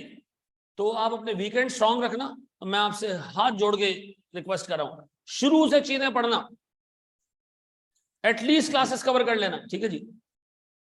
सर लोग कहते हैं कि ऑडिट बहुत टफ है, पहली अटेम्प्ट में ना ले, सो व्हाट आई गेस। अच्छा देखो, लोग ये भी कहते हैं लॉ भी बहुत टफ है, पहली अटेम्प्ट में नहीं लो। बीएफडी और एफआर दोनों प्रैक्टिकल सब्जेक्ट्स है, ये साथ लोगे तो जिंदगी हराम हो जाएगी। देखो 10 मुंह 10 बातें, ठीक है जी, 10 मुंह 10 बातें। आपको ये देखना है कि किन सब्जेक्ट से आपके एमएससी खुलेंगे और किन सब्जेक्ट्स का हिसाब किताब ऐसा है कि कोर्स बढ़े, वो 6 महीने में नहीं होंगे, उनको आप पहले ले लो, ठीक है। ऑडिट और टैक्स में सेम आर सिलेबस का क्वांटम कम है, बिल्कुल कम है, काफी कम है, ठीक है जी। अच्छा सर, ये दूसरा कॉम्बिनेशन है, जो लॉ साथ में लेगा तो 70 घंटे आएंगे, लेकिन ये 70 घंटे बड़े परेशान कौन होंगे, क्यों? इसमें से आप आधा टाइम तो दे रहे हो लॉ को, ये लॉ की क्लासेज हैं 210 घंटे। आपको मैं एक बात बता दूं, लॉ की पहली अटेम्प्ट का डिजास्टर्स रिजल्ट, क्यों? जो पढ़ाने वाले वो लॉ पढ़ा रहे हैं, जो सवाल पूछ रहे हैं वो प्योर गंदी किस्म की केस स्टडीज पूछ रहा है। दूसरी अटेम्प्ट भी यही हुई। अब वही हजरत जो है वो हमारे उस्ताद मोहतरम, अल्लाह उनको लंबी जिंदगी दे, जो लॉ का पेपर बनाते हैं, लॉ के कंसल्टेंट हैं, वो मेरे टीचर रहे हैं लॉ के, ठीक है। मुझे पता है कि वो बंदा, उसका जहन कैसा चलता है, ठीक है जी। वो उन्होंने जो है वो जिस तरह के पेपर सेट किए रिसेंट पास्ट में, जी सर फैसल साहब हैं, ठीक है। और वो जो अभी उन्होंने कैफ का पेपर सेट किया, तो वो सवाल बहुत टफ बनाते हैं, ये मैं आपको बता दूं, चैलेंजिंग पेपर होगा, ये ना उसकी वजह से आपके बाकी पेपर फेल हो जाए। ARTT में लॉ ऑफर किया जाता है, ठीक है जी। अगर मैं आपको घेरने पे आऊं ना, तो मैं घेरूं, लॉ में आ जाओ, पैसे दे के जाऊं, मैं इन्ना लिल्लाहि व इन्ना इलैहि राजिऊन। मामला ये होगा कि फिर मैं आपको बाकी के सब्जेक्ट में आज से इंडिकेशन दे रहा हूं कि भाई फेल होने जा रहे हो, ठीक है जी। देखो हमने ये चीज बहुत तकरीबन साल भर पहले प्लान कर ली थी कि हमने नहीं ऑफर करना कंपनी लॉ पहले अटेम्प्ट, ठीक है जी। जो बच्चा लेना चाहे अलग बात है, ठीक है जी। 2.5 घंटे पर डे सेल्फ स्टडी नहीं, 2.5 घंटे पर डे क्लासेज हैं। अच्छा ये एक और कॉम्बिनेशन है, ये कुछ जवान ऐसे हुआ करते थे पास्ट में कि वो 4-4 पर्चे देते थे। हमारे यहां से ऐसे जवानों ने 4 पर्चे पास भी किए, ठीक है जी। अदनान है जैसे, ठीक है। एक ऐसे भी माशाल्लाह कलंदर आए थे जिन्होंने 6 पास किए, जो हमारे इंस्टीट्यूट गए थे लड़का, ठीक है जी। तो है माम मुबशर निम्रा एक लड़की थी, उसने 5 पेपर्स दिए, 4 निकले, एक 46 पे रुक गया, ठीक है जी। एक और बच्ची थी, उसने 6 दिए थे, उसके 2 40 में फेल हुए, 4 निकल गए। ये पता नहीं कौन सी मखलूक थी, एक एवरेज बच्चे के लिए। खैर जिसने 6 पेपर दिए थे ना, उसकी सिस्टर भी माशाल्लाह ऐसे ही है, वो भी बहुत स्पीड में जा रही, उसने भी 1.5 अटेम्प्ट में कैफ निकाला, ठीक है जी। 1.5 अटेम्प्ट में कैफ है। BFD और उसमें गैप नहीं होता तो अच्छा देखो एक चीज और सुन लो, सुनो सुनो सुनो सुनो, एक आपके सामने देव खड़ा है, ठीक है ना, एक क्या कहते हैं उसको, बड़ा वाला जो बनमानस होता है ना, क्या कहते हैं उसको यार, एल्प एल्प कहते हैं, क्या कहते हैं, एप एप कहते हैं, पता नहीं क्या कहते हैं। वो आपके सामने खड़ा है और आपके पास जो है ना एक 9mm की पिस्टल है, ठीक है। आप उसको 50 फायर भी मारेंगे ना, उसकी सेहत पे कोई फर्क नहीं पड़ेगा। Same is the case with the course quantum of FFR and BFD। अगर कोई बंदा ये सोच रहा है कि आखिरी दिन के गैप की वजह से वो कुछ उखाड़ लेगा, मैं आपको बता रहा हूं इम्पॉसिबल्स में से एक है।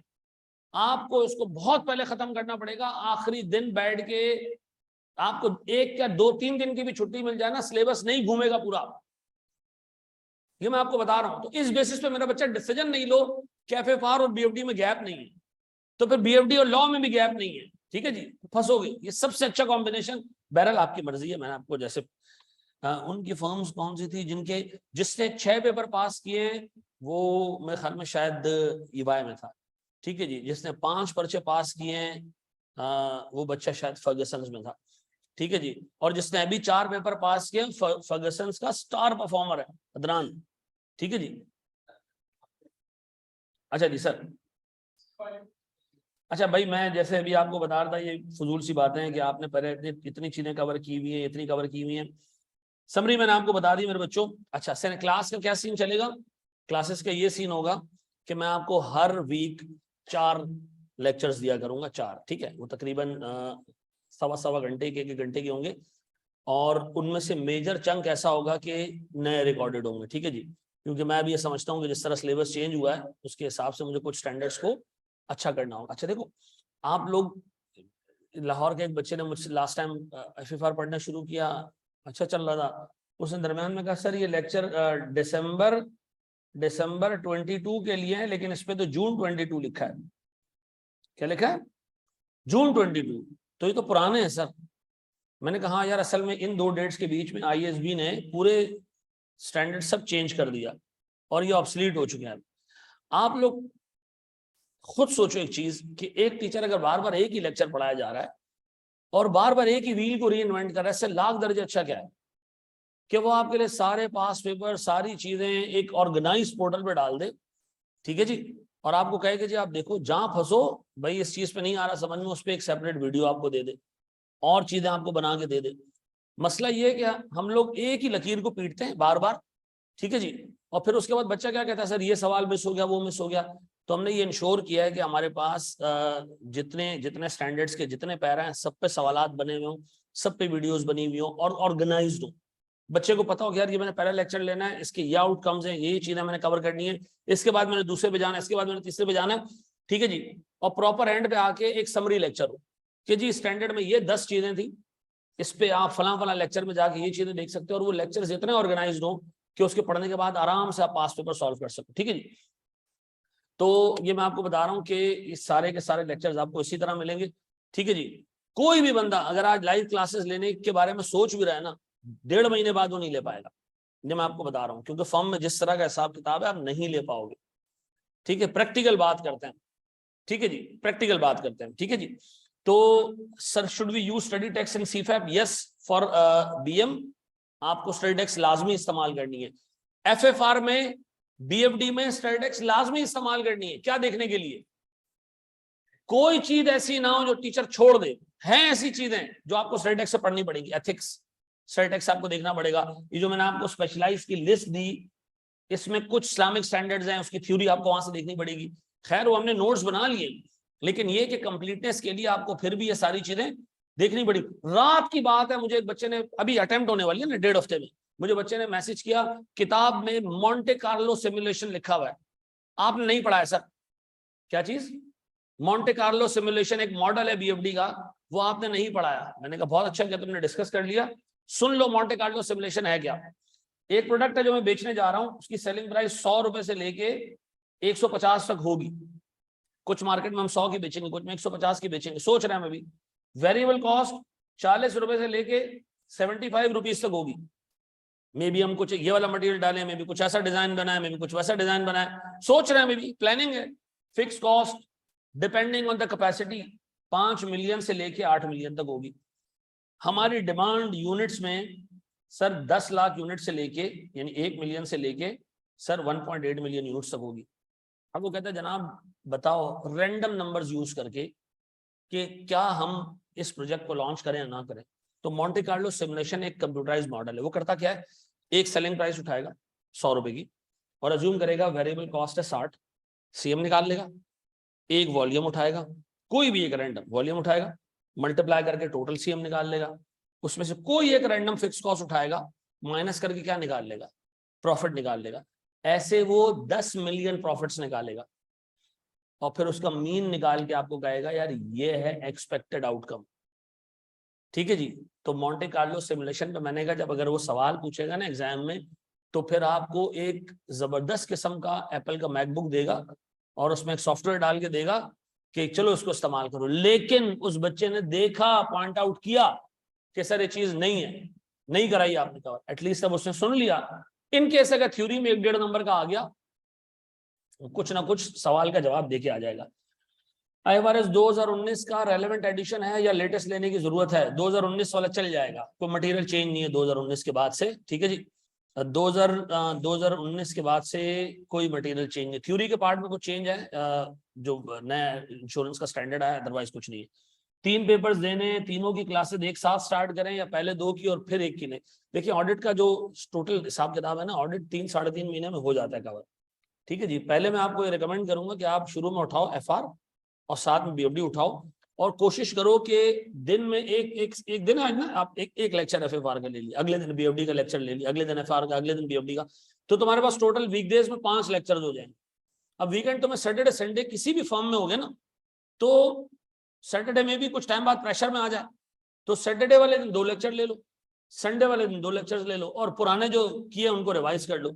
तो तुम्हारे दोनों सब्जेक्ट्स के 4-4 जो है वो लेक्चर्स कवर हो जाएंगे। 1 के 4 हो जाएंगे, मे बी 1 के 5 हो जाए। ठीक है, तो आप 4-4 कर लो। ठीक है, 4-4 लेक्चर अगर वीक के देखते जा रहे हो, मोर देन एनफ है। और एक चीज दिमाग में रखना, प्रैक्टिस आपने एक्सेल पे करनी है। ये पेन कॉपी का जमाना छोड़ दो, आपने एक्सेल पे प्रैक्टिस करनी है। और अगर थोड़ा सा खर्चा कर सकते हो, रिकमेंड कर रहा हूँ थोड़ा सा खर्चा कर सकते हो। ये मेरे पास जो लैपटॉप है ना जिसपे मैं लिखता हूँ, ये है X230। क्या नंबर है इसका? X230। X220 भी आता है। X220 आता है 20,000 रुपए का। कितने का? 20,000 रुपीज का X220 आता है। उसमें आप सब 4-5 हजार रुपए ऐड करके थोड़े से एक्स्ट्रा रैम डलवा लो। ठीक है जी, और हार्ड ड्राइव एक रीजनेबल हद तक कुछ 400-500 MB की डलवा लो, 400-500 GB की, सॉरी।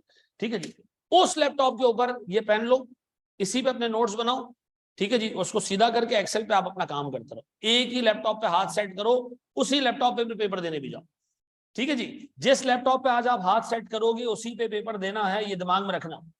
ठीक है जी, तो एक अपना लैपटॉप बना लो इस तरह का। ठीक है जी। अच्छा सर, हम अपने क्लास में किस तरह कवर करेंगे चीजें? अच्छी खासी चीजें मैं एक्सेल पे कवर कराऊंगा। ठीक है जी, ताकि आपके सामने चीजें होती हुई भी नजर आए।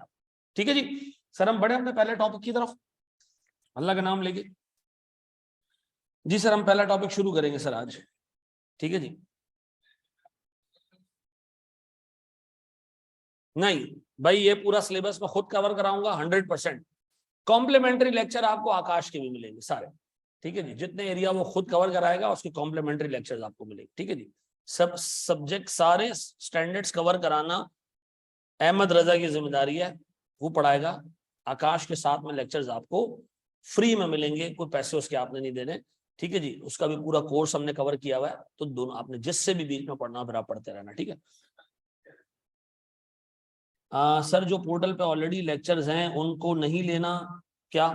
देखो मैं अभी आपको बता दूं, जो पोर्टल पे लेक्चर पढ़े हैं ना, मैं एक टॉपिक यहाँ से शुरू कराऊंगा और पोर्टल पे जितने भी लेक्चर्स पढ़े हैं मैं उनको अपडेट करता जाऊंगा। अपडेट का मतलब ये, जहां मुझे नजर आएगा कि इसमें पास पेपर्स नहीं हुए, एक आध जगह पे मिसिंग है, या एक आध जगह पे मुझे लगा कि जी ये टॉपिक को मजीद बीफअप करना चाहिए। जैसे मुझे अभी फील होता है कि एक आध टॉपिक ऐसे हैं जिनको मजीद बीफअप करने की जरूरत है। मुझे फील होता है कंसोलिडेशन पे P2 के 7-8 और सवाल करा देने चाहिए। ठीक है जी, तो मैं उसको बीफअप करता जाऊंगा। ठीक है जी, तो मसले वाली बात नहीं है। ठीक है जी, हम स्टार्ट करेंगे सर लीज से। ठीक है जी, लीज से मैं शुरू करूंगा और फिर मैं आगे इंशाल्लाह इसको लेके चलता रहूंगा आगे के स्टैंडर्ड्स के ऊपर। मेरा हिसाब किताब ये है कि एक ऐसा इंटरेक्टिव ग्रुप बनाएं कि जिसपे हम जो है वो एक दूसरे सवाल करें, जवाब भी दें, लेकिन उस ग्रुप के ऊपर फजूलियात ना हो। ठीक है जी, उस ग्रुप पे कोई फजूलियात ना हो। अभी आप BFD और FFR का ग्रुप देखें, ऑर्गेनाइज्ड ग्रुप है, वहां चूंकि छोटे बच्चे नहीं है, ठीक है ना, वो कुत्ते बिल्लियों वाली तस्वीरें नहीं बेचते हैं, वहां सवाल आते हैं और उनके जवाब आते हैं। ठीक है जी, सीधा सीधा हिसाब होता है। हमें पोर्टल की एक्सेस, हमारी अटेम्प्ट, हाँ ये भी सुन लो भाई, जिस बंदे की अटेम्प्ट जिस तारीख तक है, पोर्टल का एक्सेस एक दफा फी में उसको वहां तक मिलेगा। एक बंदा कह रहे जी मेरी दिसंबर 23 में अटेम्प्ट है, दिसंबर 23 तक आपका पोर्टल है, कोई एक्स्ट्रा चार्ज नहीं है। एक बंदा कह रहे नहीं सर मेरी अटेम्प्ट थोड़ी लेट बनेगी, चूंकि मैं दूसरी फर्म में जा रहा हूँ, वहां रजिस्ट्रेशन लेट होगी, मुझे जून 24 में मिलेगी अटेम्प्ट, तो जून 24 तक उसका पोर्टल उसके पास है। एक दफा अटेम्प्ट दे दी, फिर आपको जो है वो अगले अटेम्प्ट के लिए अगर एनरोल होना है और वो लेक्चर्स दोबारा चाहिए तो फिर आपको कोई 4-5 हज़ार रुपए एक्स्ट्रा पे करने पड़ेंगे, अदरवाइज नहीं। ठीक है जी। हमारे पास एक और ऑप्शन था कि हम एक लाइफ टाइम दे दें, हमने कहा नहीं यार, जिस बंदे ने पढ़ना है ना, एक तो स्टैंडर्ड ऑब्सोलीट हो जाते हैं, हर 2.5-3 साल बाद वो किसी काम के नहीं रहते हैं। ठीक है जी, कोर्स ऑब्सोलीट हो जाता है। फिर मैं अगर आपको कहूँ जी कि आपने तो वही परचेज किए थे तो वही आपके पास है, देखते रहो उसको, तो बेकार बात है। ठीक है जी। पोर्टल के एक्सेस इमीडिएटली फी पे करने पे आपको मिल जाएगा जी।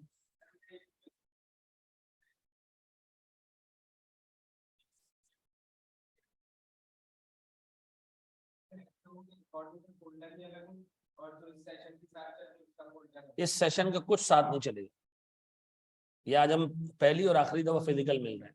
कल से आपको जो है वो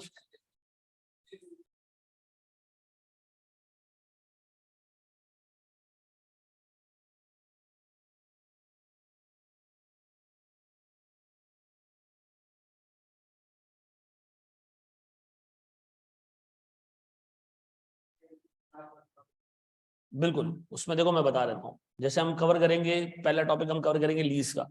ठीक है जी। लीज के टॉपिक के फौरन बाद हमने कवर करना होगा इम्पेयरमेंट IAS 36। उसके बाद हम जाएंगे उसके ऊपर IFRS 15 के ऊपर। फिर हम जाएंगे IFRS 9 पे, IFRS 2 पे। एक और ऑल्टरनेटिव तरीका है कि आप पहले किससे जाओ, 36 से जाओ पहले। ठीक है जी, वो छोटा स्टैंडर्ड है। ठीक है जी, उसको कवर करने के बाद 36 नहीं पढ़ा होगा, IFRS 5 नहीं पढ़ सकते। ठीक है ना। लीज 15, IFRS 9 इंडिपेंडेंट स्टैंडर्ड्स हैं। ठीक है जी। लेकिन अगर IFRS 9 पहले पढ़ लिया हो तो IFRS 2 पढ़ने में बहुत आसानी रहती है। ठीक है जी। तो जो सीक्वेंस में आपको लेके चलूंगा आपको मैं बता दूंगा। ठीक है जी। वह इंसान के बच्चे बनो यार, ये नाम क्या लेकर आ गया यार। चलो जी, बड़े हम आगे दोस्त।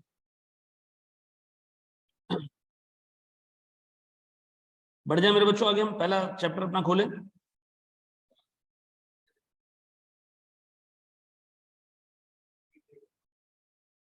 क्या दे दें?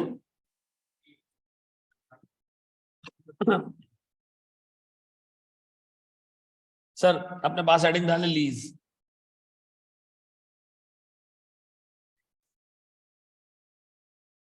क्या चीज? नहीं लिया लैपटॉप? ले लो अभी लैपटॉप।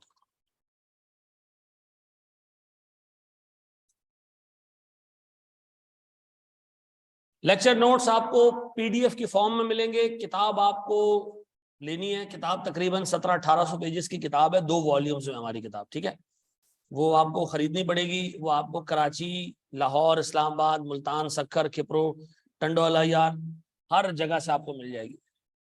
ठीक है जी, हर जगह से आपको मिल जाएगी। ठीक है जी, आप जिस शहर में वो लेना चाहे मिल जाएंगे। अच्छा, हर टॉपिक के PDF के नोट्स, यानी जो सवाल होंगे वो भी PDF पे, जो जवाब है वो PDF पे, ये आपको मिल जाएंगे क्लास के एंड पे। ठीक है, आपके आज के लेक्चर की रिकॉर्डिंग बिल्कुल मिल जाएगी। सर अपने पास हेडिंग डालें IFRS 17, वैसा IFRS 16।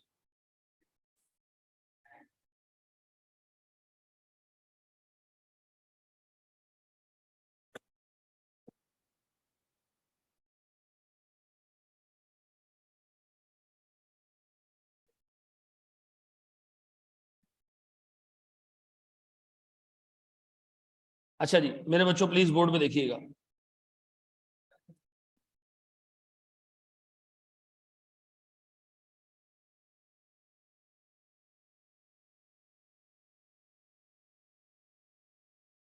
देखिए सर, प्रीवियस कॉन्सेप्ट अगर भूल गए हो, मैं ये अज्यूम करके चलूंगा आपको कुछ भी याद नहीं है।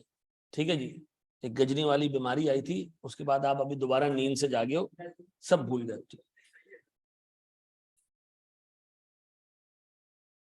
अच्छा जी सर, लीजिए सर, हमारे पास इस स्टैंडर्ड में हमारी टोटल नंबर ऑफ क्लासेस होंगी तकरीबन 13 से 14। ठीक है जी। देखिए इसकी डेफिनेशन क्या है सर। लीज एक कॉन्ट्रैक्ट है। लीज एक कॉन्ट्रैक्ट है। याद रखिएगा मेरे बच्चों, 3-4 ऐसे स्टैंडर्ड्स हैं जिनमें सिर्फ 2 लोगों के, 3 लोगों के बीच के कॉन्ट्रैक्ट से डील होते हैं और कुछ भी डील नहीं होता। IFRS 9 वो कहता है जी कॉन्ट्रैक्ट। IFRS 15 contract. वो स्टैंडर्ड का नाम ही क्या है?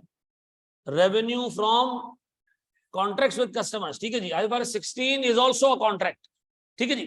दो लोगों के बीच में एक ऐसा कॉन्ट्रैक्ट जिसमें एक पार्टी कंसिडरेशन पे करे दूसरे को, एक पार्टी कंसिडरेशन पे करे दूसरे को, और दूसरी पार्टी उसको क्या दे, एसेट को यूज करने का राइट, क्या दे, यूज करने का राइट, ठीक है जी। Against a consideration, in exchange of consideration, नीचे ना कंसिडरेशन लिखा हुआ है, इन एक्सचेंज ऑफ कंसिडरेशन, ठीक है जी, for a period of time. मुझे बताएं इसमें चार एलिमेंट्स हैं। नंबर 1 कंसिडरेशन, ए ने बी को कंसिडरेशन दी, किस चीज के लिए, एक स्पेसिफिक एसेट को यूज करने के लिए, और यूज करने के बाद उसको क्या करना है, वापस देना है। इसका मतलब है ये एसेट हमारा नहीं होगा, इसको यूज करने का राइट हमें मिल रहा है।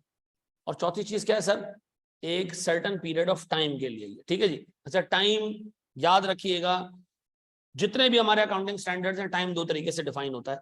या तो टाइम डिफाइन होता है दिनों में, घंटों में, महीनों में, या टाइम डिफाइन होता है यूनिट्स में। किसमें, यूनिट्स में। ऐसे भी आपको कहा जा सकता है कि फोटोकॉपी, आपको फोटोकॉपी की मशीन लीज पे दी जा रही है 6 लाख कॉपीज के लिए, ठीक है जी, तो वो लीज पीरियड के अंदर कवर हो जाएगा, ठीक है जी। अब बताएं सर, लीज क्या है, एक कॉन्ट्रैक्ट जिसमें एक पार्टी एक स्पेसिफिक एसेट का राइट ऑफ यूज दे दे दूसरी पार्टी को, किसके बदले, एक कंसिडरेशन के बदले, for a certain period of time, ठीक है जी। इसमें चारों चीजें फिक्स होनी चाहिए। पहली चीज कंसिडरेशन पता हो आपको, दूसरी चीज एसेट स्पेसिफिक हो, तीसरी चीज लीज टर्म यानी टाइम का आपको पता हो, और चौथी चीज सर राइट का एक्सटेंट आपको पता हो कि किस एक्सटेंट तक आप इस एसेट को इस्तेमाल कर सकते हो। डन। अच्छा जी, हम कवर करने जा रहे हैं सर, ये किसी को कॉपी वॉपी करने की जरूरत तो नहीं है ना, है ये कॉपी वॉपी करने की जरूरत तो नहीं है ना, आपकी बुक मार्केट में जो अवेलेबल है वो अपडेटेड है, हाँ करंटली अपडेटेड है वो, ठीक है जी। लेकिन जो इस अटेम्प्ट के बच्चे हैं वो अभी तक उसको मत लेना, ठीक है ना। कम से कम मुझे 15 दिन तुम लोगों ने देने, उसके अंदर कुछ मजीद सवाल मैं अपडेट कर रहा हूँ, ठीक है जी। जिसके पास है इनफ है, मैं अपडेशन उसको सॉफ्ट कॉपी में दे दूंगा, लेकिन जिसे नहीं लिए अगले 15 दिन तक मत लेना, ठीक है। आपकी किताब पब्लिश कौन करता है, वहीद बुक वाला हमारी किताब पब्लिश करता है, ठीक है जी। वहीद बुक पूरे पाकिस्तान में दे रहा होता किताबें। अच्छा मेरे बच्चों, प्लीज बोर्ड पे देखो, क्या जी, सॉफ्ट में मिल जाएगी। सॉफ्ट में इस तरह मिलेगी कि चैप्टर वाइज जो टूटा हुआ होगा, ठीक है जी। लेकिन फिर आप लोग कहोगे इसके सॉल्यूशंस भी दे दें, वो भी दे देंगे आपको, लेकिन मैं पहले मैं सारी किताबें सॉफ्ट में रखता था, फ्री में दे देता था लोगों को, फिर गालियां खाई मैंने, हार्ड कॉपी में बनवाओ, हार्ड कॉपी में बनवा लिया, फिर गालियां खाई, सॉफ्ट में दे, अब मैं दोनों में दे देता हूँ, जिसको जो बेहतर लगता है वो ले, ठीक। सॉफ्ट में रखना है सॉफ्ट में रखें, हार्ड में रखना है हार्ड में रखें, ठीक है। सुने सुने सुने सुने सुने सर, ये चीज याद रखना, लीज का स्टैंडर्ड लेसी अप्लाई करेगा अपने हिसाब से, लेसर अप्लाई करेगा अपने हिसाब से। लेसी को ये टेंशन लेने की जरूरत नहीं है मेरा लेसर भाई क्या अकाउंटिंग कर रहा है, और लेसर भाई को ये टेंशन लेने की जरूरत नहीं है कि लेसी भाई क्या अप्लाई कर रहे हैं। डन। लेसी जब भी IFRS 16 अप्लाई करेगा, जब भी अप्लाई करेगा, वो अपने पास ROUA और लीज लायबिलिटी बुक करेगा। नीचे देखते हुए आ रहे हो, इतना तो याद आ रहा है ना, ROUA और लीज लायबिलिटी।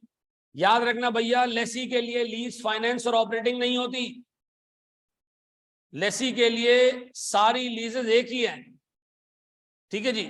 या वो IFRS 16 अप्लाई करेगा, अगर करेगा तो क्या करेगा, वो ROUA और लीज लायबिलिटी बुक करेगा।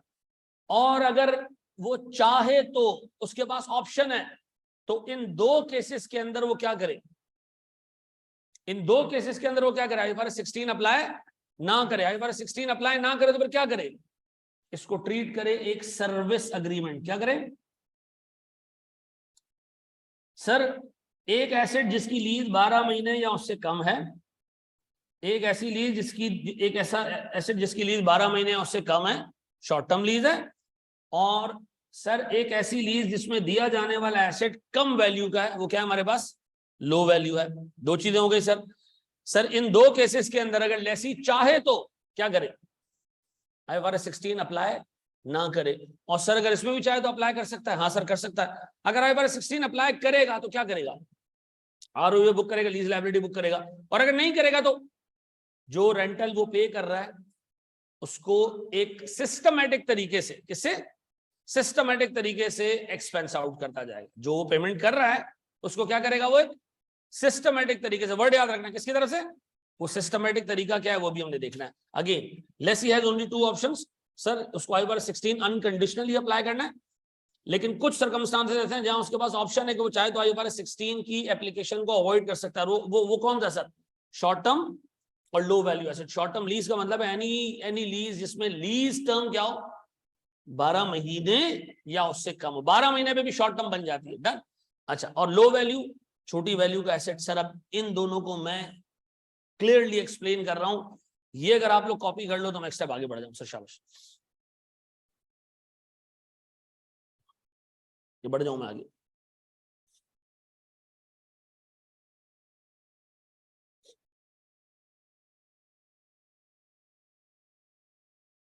बढ़े हम आगे दोस्त, बढ़ जाए।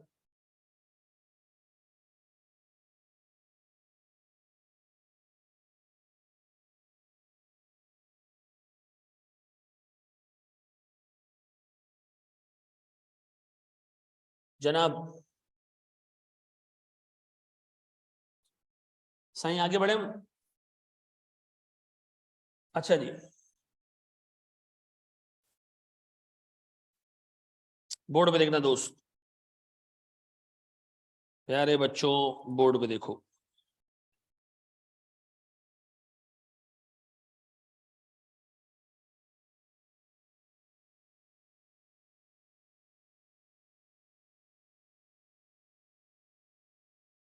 सर अपने पास हम हेडिंग डाल रहे हैं किसकी,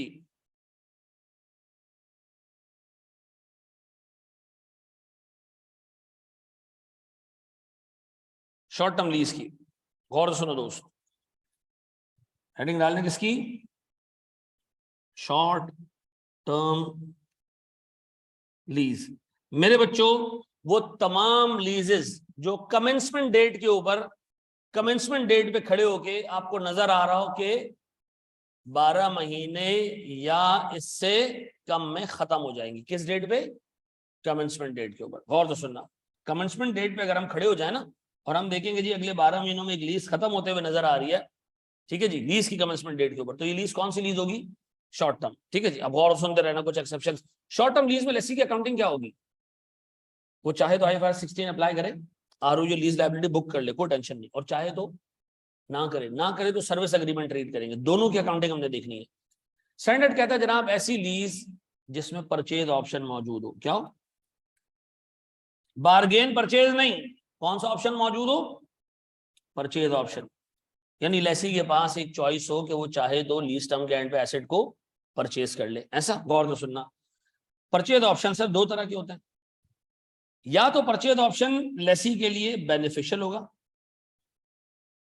एक्साइज करना फायदे का होगा। मिसाल के तौर पर मैं सलमान से कहूं कि जी एक एसेट है जिसकी एक्सपेक्टेड रेजिडुअल वैल्यू, क्या चीज, expected residual value lease term के एंड पे, लीज टर्म के एंड पे एक्सपेक्टेड रेजिडुअल वैल्यू 100 रुपए होगी। सलमान तुम चाहो तो उसको 80 रुपए में खरीद लेना, ये क्या है, बेनिफिशियल।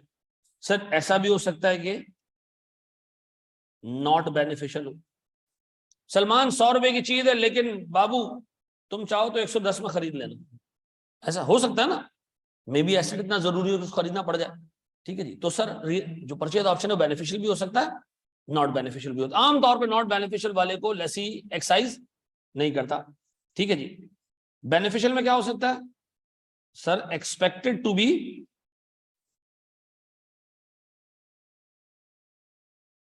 एक्सरसाइज्ड, और ये भी हो सकता है कि not expected to be exercised. ऐसा, इसका मतलब 3 केसेस हो गए।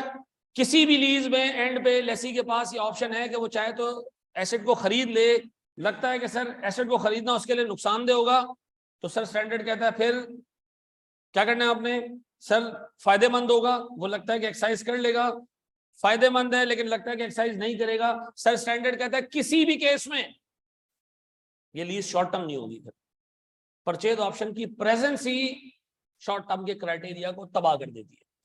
अगर एक लीज के एंड पे ऑप्शन मौजूद है ना, ऐसा जिसमें फायदा ना हो, फायदा हो, लेसी एक्सपेक्टेड हो कि एक्साइज कर लेगा, लेसी एक्सपेक्टेड है कि एक्साइज नहीं करेगा, इन सब केसेस में एक ही अकाउंटिंग ट्रीटमेंट, ये लीज शॉर्ट टर्म नहीं हो सकती।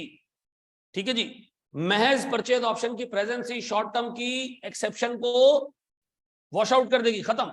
ऐसा, ये बात समझ आती है सर? ये सारे प्रिंसिपल्स लिखते जाओ, ये एग्जाम में मैं बोल रहा हूँ ना 2000 रूल्स याद करने। ठीक है जी, ये शॉर्ट टर्म लीज एक रूल है, ये उसके सब रूल्स हैं। ठीक है जी, याद रहेगा ये। Presence of purchase option wipes out the exception. ठीक है ना, फिर आप नहीं कर सकते, फिर ये लीज शॉर्ट टर्म लीज नहीं होगी। बढ़े हम आगे।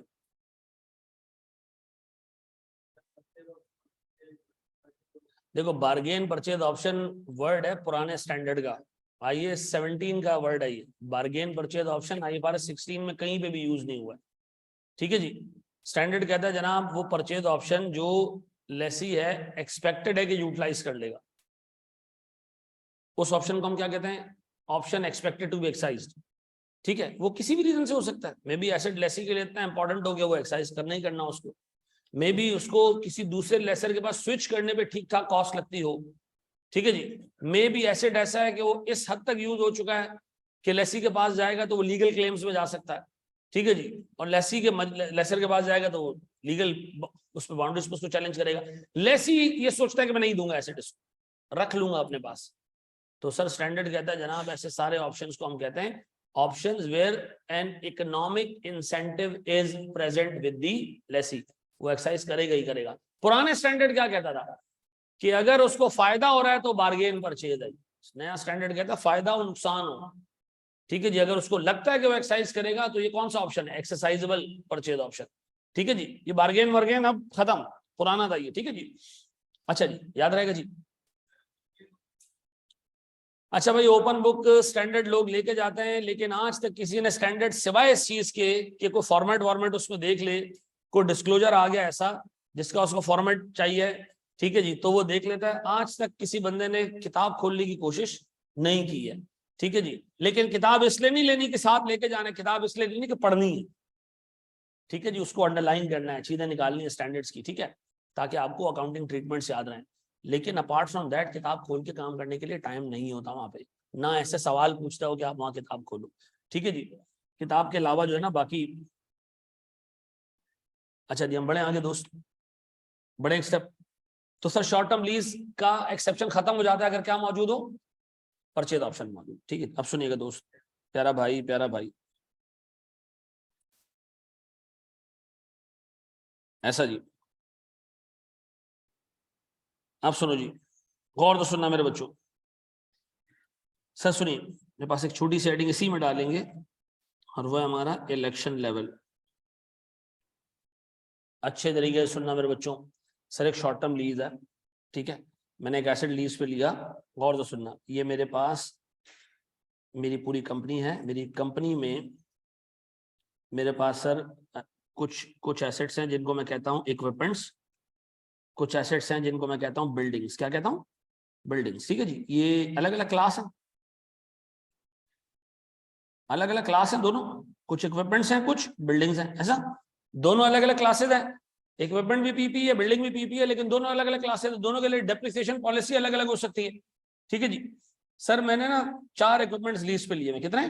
4 इक्विपमेंट्स। जो पहला इक्विपमेंट मैंने लीज पे लिया है एसेट ए, इसकी लीज है 2 साल की।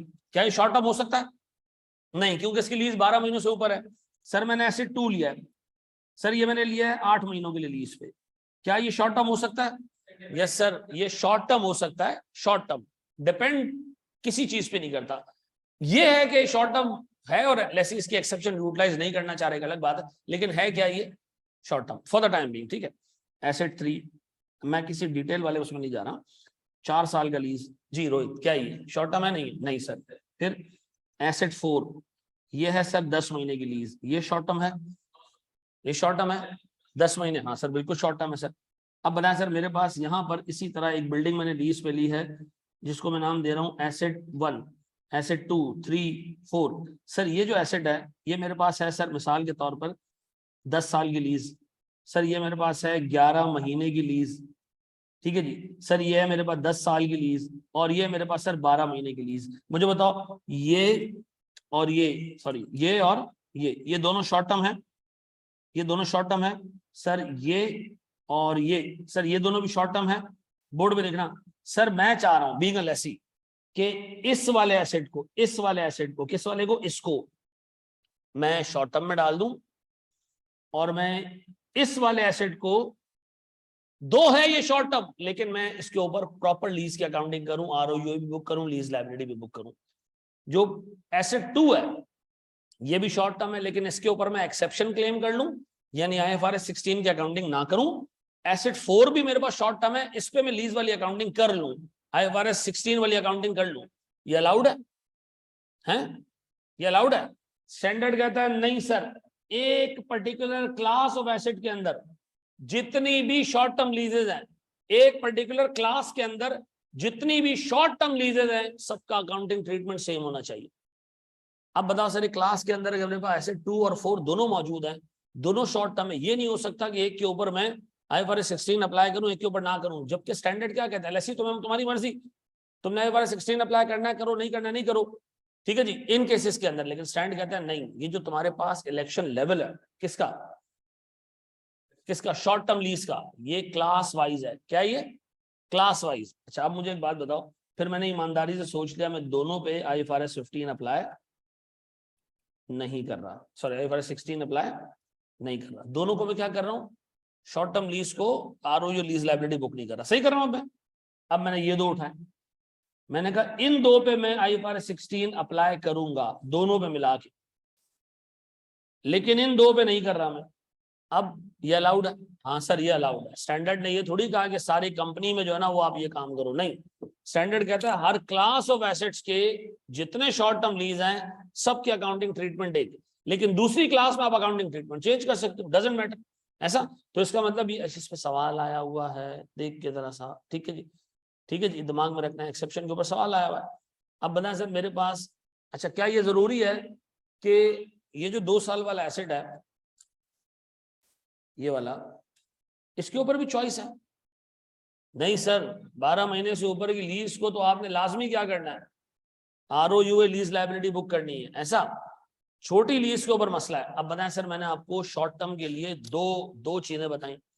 एक तो मैंने आपको ये बताया कि शॉर्ट टर्म लीज 12 महीने से कम की लीज है, अगर परचेज ऑप्शन हुआ गई शॉर्ट टर्म लीज की एक्सेप्शन, चाहे वो परचेज ऑप्शन कितना ही बकवास हो, कितना ही बेनिफिशियल हो, लेसिन एक्साइज करना हो, लेसिन एक्साइज नहीं करना, डजंट मैटर, ठीक है जी। तीसरी चीज मैंने आपको बताया कि सर जो शॉर्ट टर्म लीज का इलेक्शन लेवल है वो क्या है, वो क्या है जनाब, वो क्लास वाइज है, यानी आप पूरी क्लास में से जितने भी शॉर्ट टर्म लीज होंगे सबके ऊपर एक अकाउंटिंग ट्रीटमेंट अप्लाई करोगे, हर एक के लिए अकाउंटिंग ट्रीटमेंट अलग अलग नहीं होगा, ऐसा है।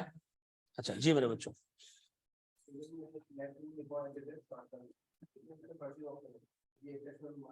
भाई एक चीज याद रखो, चाहे किसी भी रीजन की वजह से तुम्हारी अकाउंटिंग ट्रीटमेंट आउट हो रही है ना, अच्छा सुनो, इस बच्चे ने बड़ा इंपॉर्टेंट सवाल किया, सुनो।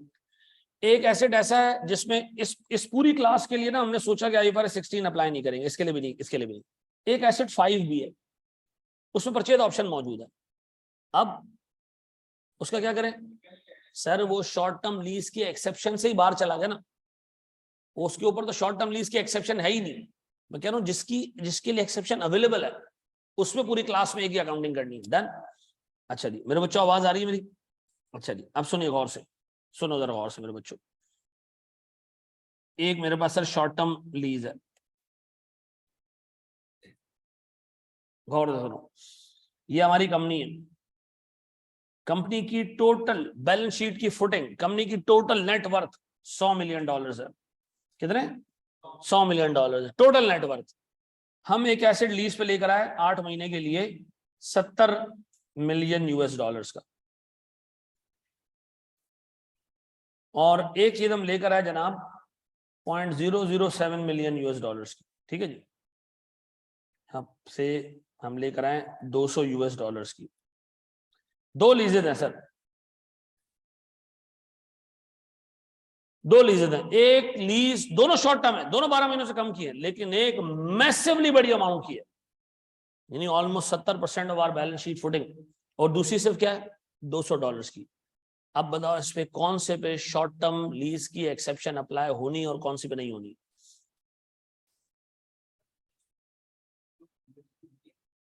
$200 मिलियन नहीं है, 200, अच्छा मैंने कहा $200 जी। जी किस पे अप्लाई होगी बताओ? Very good sir, short term का क्राइटेरिया नंबर ऑफ ईयर से, मटीरियलिटी से नहीं है। चाहे $1 बिलियन का एसेट हो, $1 ट्रिलियन का एसेट हो, लेकिन उसकी लीज कितनी हो, 12 महीने से कम हो, तो वो शॉर्ट टर्म की एक्सेप्शन में आ जाएगा। लेसी चाहे तो उसको अपनी बैलेंस शीट पे ना दिखाए, आरओयू ना दिखाए, लीज लायबिलिटी ना दिखाए उसकी, ठीक है जी। लो वैल्यू आइटम की होगी अप्लाई, शॉर्ट टर्म की नहीं होगी। एक चीज याद रखो मेरे बच्चों, जो दो एक्सेप्शन ऊपर दिए हैं वो दोनों कंडीशन एक साथ मीट होना जरूरी नहीं है कि एसेट लो वैल्यू भी हो और शॉर्ट टर्म भी हो, ऐसा नहीं है। दोनों में से कोई एक एक्सेप्शन भी अप्लाई हो जाएगी, लेसी के पास ऑप्शन आ जाएगा, वो चाहे तो IFRS 16 को अवॉइड कर दे। डन जी।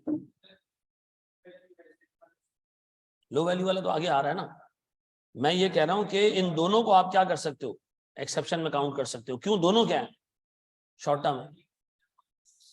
वो आगे आ रहा है, आगे आ रहा है। भाई देखो मैं दोबारा कह रहा हूं, दो शॉर्ट टर्म लीजेज हैं, एक मैसिवली हाई वैल्यू की है, एक बहुत छोटी सी वैल्यू की है। मैं चाह रहा हूं कि मैं इस पर IFRS 16 इसलिए अप्लाई ना करूं कि ये शॉर्ट टर्म लीज है। क्या ये शॉर्ट टर्म लीज हैं? हाँ सर हैं, दोनों हैं। अगर इनकी टेन्योर 12 महीनों से कम है फिर हम अमाउंट को नहीं देखेंगे, ठीक है जी। पक्का ये 3-4 बातें याद रहेंगी। शॉर्ट टर्म लीज की एक्सेप्शन किसके ऊपर अवेलेबल है? Class wise. किसके ऊपर अवेलेबल है? क्लास वाइज, ठीक है जी। पूरी की पूरी क्लास में जितने शॉर्ट टर्म लीज है सबकी एक अकाउंटिंग ट्रीटमेंट। दूसरी क्लास में अलग कर सकते हो, परचेज ऑप्शन की मौजूदगी है, गया सर लीज ऑप्शन गया, फिर शॉर्ट टर्म लीज का वो गया कॉन्सेप्ट गया फिर, ठीक है जी। तीसरी चीज, शॉर्ट टर्म लीज डिसाइड करते हुए हम कभी भी वैल्यू नहीं देखते। शॉर्ट टर्म लीज की टेक्निकल वर्ड सुनना, शॉर्ट टर्म लीज की एक्सेप्शन एक एब्सोल्यूट ऑप्शन है। एब्सोल्यूट का मतलब किसी से रिलेट नहीं करना आपने इसको कि शॉर्ट टर्म भी हो और छोटा भी हो, नहीं। कंपनी की बैलेंस शीट की फुटिंग इतनी और ये इतनी हो, नहीं नहीं, ना मटीरियलिटी ना किसी चीज से लिंक नहीं करना। 12 महीने या उससे कम की लीज शॉर्ट टर्म है, चाहे वो हवाई जहाज की हो चाहे वो सुई की हो, ठीक है जी। क्लियर हो गया बड़े मांगे दोस्त? अच्छा जी, हम भी जा रहे हैं सर सेकंड एक्सेप्शन देखने के लिए। वो क्या जनाब हमारे पास?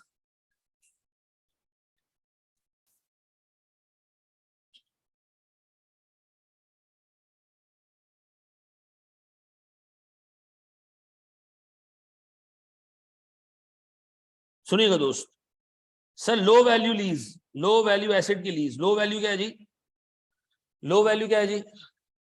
लो वैल्यू स्टैंडर्ड में कहीं पे भी $5,000 नहीं लिखे हुए, ठीक है जी। स्टैंडर्ड में नहीं लिखे हुए हैं। ये माशाल्लाह जो हमारे भाई बंधु जो भी नया नया पढ़ाना शुरू करता है वो कहता है जी स्टैंडर्ड में लिखा है $5,000। वो नहीं लिखा है भाई स्टैंडर्ड में, ये लिखा है बेसिस ऑफ कंक्लूजन में। किसमें? बेसिस ऑफ कंक्लूजन में लिखा है। बेसिस ऑफ कंक्लूजन क्या होता है? नहीं नहीं, बेसिस ऑफ कंक्लूजन का मतलब होता है ये रूल क्यों बना, उसके पीछे रीजन लिखा होता है। बेसिस ऑफ कंक्लूजन पूरा कर देता हूं मैं, ठीक है जी। बेसिस ऑफ कंक्लूजन है क्या सर? हर स्टैंडर्ड का जो पैरा है ना, उसको उसूल को बनाने के पीछे कुछ लॉजिक है, वो लॉजिक लिखी होती है बेसिस ऑफ कंक्लूजन में, ठीक है जी। तो बेसिस ऑफ कंक्लूजन में लिखा है कि जब ये रूल ISB सेट कर रहा था उस वक्त उनके जहन में ये था कि $5,000 will be considered as a low value item, ठीक है जी। याद रखना मेरे बच्चों, एक कंपनी है, गौर से सुनो, जो $500 का एक एसेट लेकर आती है, ठीक है जी, लीज के ऊपर, गौर सुनना, और उसकी टोटल फुटिंग है $800 की, छोटी सी नन्ही मुन्नी सी कंपनी है। और एक जायंट कंपनी है $100 मिलियन की। सर ये भी कोई $4,000 का एक एसेट लीज पे लेकर आती है, ठीक है जी। अब मुझे एक बात बताएं सर, दोनों कंपनीज में एसेट जो लेकर आया गया वो $5,000 से नीचे का है, लेकिन एक $800 की, एक $500 की एसेट लीज पे लेकर आया, लेकिन टोटल कंपनी की वर्थ कितनी है? 800, यानी ऑलमोस्ट कंपनी का 67%। और दूसरा जो है वो $100 मिलियन की कंपनी है, लेकिन $4,000 का एसेट लेकर आया। तो अगर मैं देखूं तो सही मायनों में बड़ी वाली कंपनी के लो वैल्यू है ये, और छोटी वाली कंपनी के लिए ये। सर ये याद रखिएगा, ऐसा नहीं क्राइटेरिया अप्लाई होना। स्टैंडर्ड कहता है तुम्हारी कंपनी का जो भी लेवल हो, तुम $1 बिलियन कंपनी हो, तुम $1 मिलियन कंपनी हो, तुम $500 कंपनी हो। ये क्राइटेरिया एब्सोल्यूट है। ये क्राइटेरिया क्या है? एब्सोल्यूट। एब्सोल्यूट का मतलब तमाम लेसीज के लिए $5,000 से $5,000 या इससे कम का एसेट लो वैल्यू है। तमाम लेसीज के लिए, इररिस्पेक्टिव कि उसका नेचर ऑफ बिजनेस क्या है, इररिस्पेक्टिव उसकी साइज ऑफ बैलेंस शीट क्या है, इररिस्पेक्टिव कि वो गवर्नमेंट एंटिटी है, इररिस्पेक्टिव वो प्राइवेट एंटिटी है, इररिस्पेक्टिव वो लिस्टेड एंटिटी है, इररिस्पेक्टिव वो एक छोटी सी दुकान की अकाउंटिंग कर रहा है। सारी लेसीज के लिए एक ही क्राइटेरिया है, $5,000 एब्सोल्यूट। ठीक है जी। फिर जी गौर से सुनिएगा दोस्त, मैं एक गाड़ी लीज पे ले रहा हूं। ये गाड़ी है सर, जबरदस्त शानदार सी गाड़ी है सर। ठीक है जी, ये गाड़ी मैं लीज पे ले रहा हूं। गौर से सुनना, गाड़ी की करंट फेयर वैल्यू है $2,000। कितने? $2,000 आज की फेयर वैल्यू टुडे। लेकिन थोड़े से टाइम पहले ये गाड़ी सर जब नई नई मार्केट में आई थी 6-7 साल पहले, तो ये $25,000 की थी। मैं तो इसको आज लीज पे ले रहा हूं ना $2,000 की। क्या ये लो वैल्यू में आएगी? नहीं आएगी लो वैल्यू में। सर स्टैंडर्ड कहता है कि वो सारे एसेट्स जिनको आप लो वैल्यू के एक्सेप्शन के लिए परखें, तो देखें कि जब वो नए नए मार्केट में आए थे उस वक्त उनकी क्या फेयर वैल्यू थी। यानी कि एसेट में आपने देखा कि वो $5,000 से ऊपर गए, अब जिंदगी भर इसकी लीज लो वैल्यू नहीं होगी। ठीक है जी, जिंदगी भर इसकी लीज अब लो वैल्यू नहीं होगी। ऐसा इसका मतलब है सर, गौर से सुनिएगा, इसका मतलब है क्राइटेरिया पता है क्या है? कोई भी एसेट हो नया, अगर उसकी वैल्यू $5,000 से कम है तो वो किसी भी किस्म के लेसी के हाथ में चला जाए, लो वैल्यू लीज की एक्सेप्शन उसके पास मौजूद होगी। अगर एक एसेट $5,000 से कम का है पैदाइश के वक्त, तो वो बड़ा होके किसी भी लेसी के हाथ में चला जाए, लो वैल्यू की एक्सेप्शन उसके साथ रहेगी। लेकिन अगर एक पैदाइश के टाइम पे एसेट $5,000 से ऊपर है, तो वो चाहे जितने बड़े लेसी के पास, जितने छोटे लेसी के पास जिंदगी के किसी भी फेज में चला जाए, वो लो वैल्यू की एक्सेप्शन के लिए कंप्लाई नहीं कर पाएगा। ऐसा? अच्छा जी, है सही नहीं बना? अच्छा चलो जी। देखो $5,000 ये जो बना था ना, ये 2016-17 की फिगर है। ये उसके बाद चेंज भी नहीं हुई है। दुनिया में हाइपर इन्फ्लेशन चल रहा है, ये चेंज नहीं हुआ है। ठीक है ना? तो इसके ऊपर स्टैंडर्ड में ये बेसिक कंक्लूजन के अंदर ये बात लिखी हुई है कि अगर आगे जाके आईएसबी को ये फील हुआ कि ये क्राइटेरिया एक प्रॉब्लम बन रहा है लोगों के लिए, तो फिर हम इसमें कूदेंगे। आमतौर पे पाकिस्तानी जितने भी लोग हैं, वो अगर एक तो लो वैल्यू पे कोई एसेट लीज पे लेते नहीं है, खरीद ही लेते हैं। ठीक है जी, आमतौर पे कंपनीज में यही सीन होता है। लेकिन अगर वो लीज पर ले भी आए ना, तो वो क्राइटेरिया अप्लाई नहीं करवाते। फिर वो कहते हैं जी $100 $250 का चल रहा है, 17-18 लाख रुपए से कम का एसेट हम जो है वो उस पर नहीं लेकर आएंगे। 30 लाख रुपए से कम का एसेट हम ऑपरेटिंग लीज के ऊपर रखेंगे, फाइनेंस या उसको हम उस पर IFRS 16 अप्लाई नहीं करेंगे। अक्सर लोग करते हैं। लेकिन सर एक चीज याद रखिएगा कि कोई भी कंपनी दो लीज के मॉडल्स नहीं चला सकती है। ये प्रैक्टिकली मैं आपको बता रहा हूँ। एक कंपनी की जितनी लीजें है वो ROU लीज लाइब्रेरी चलाता है।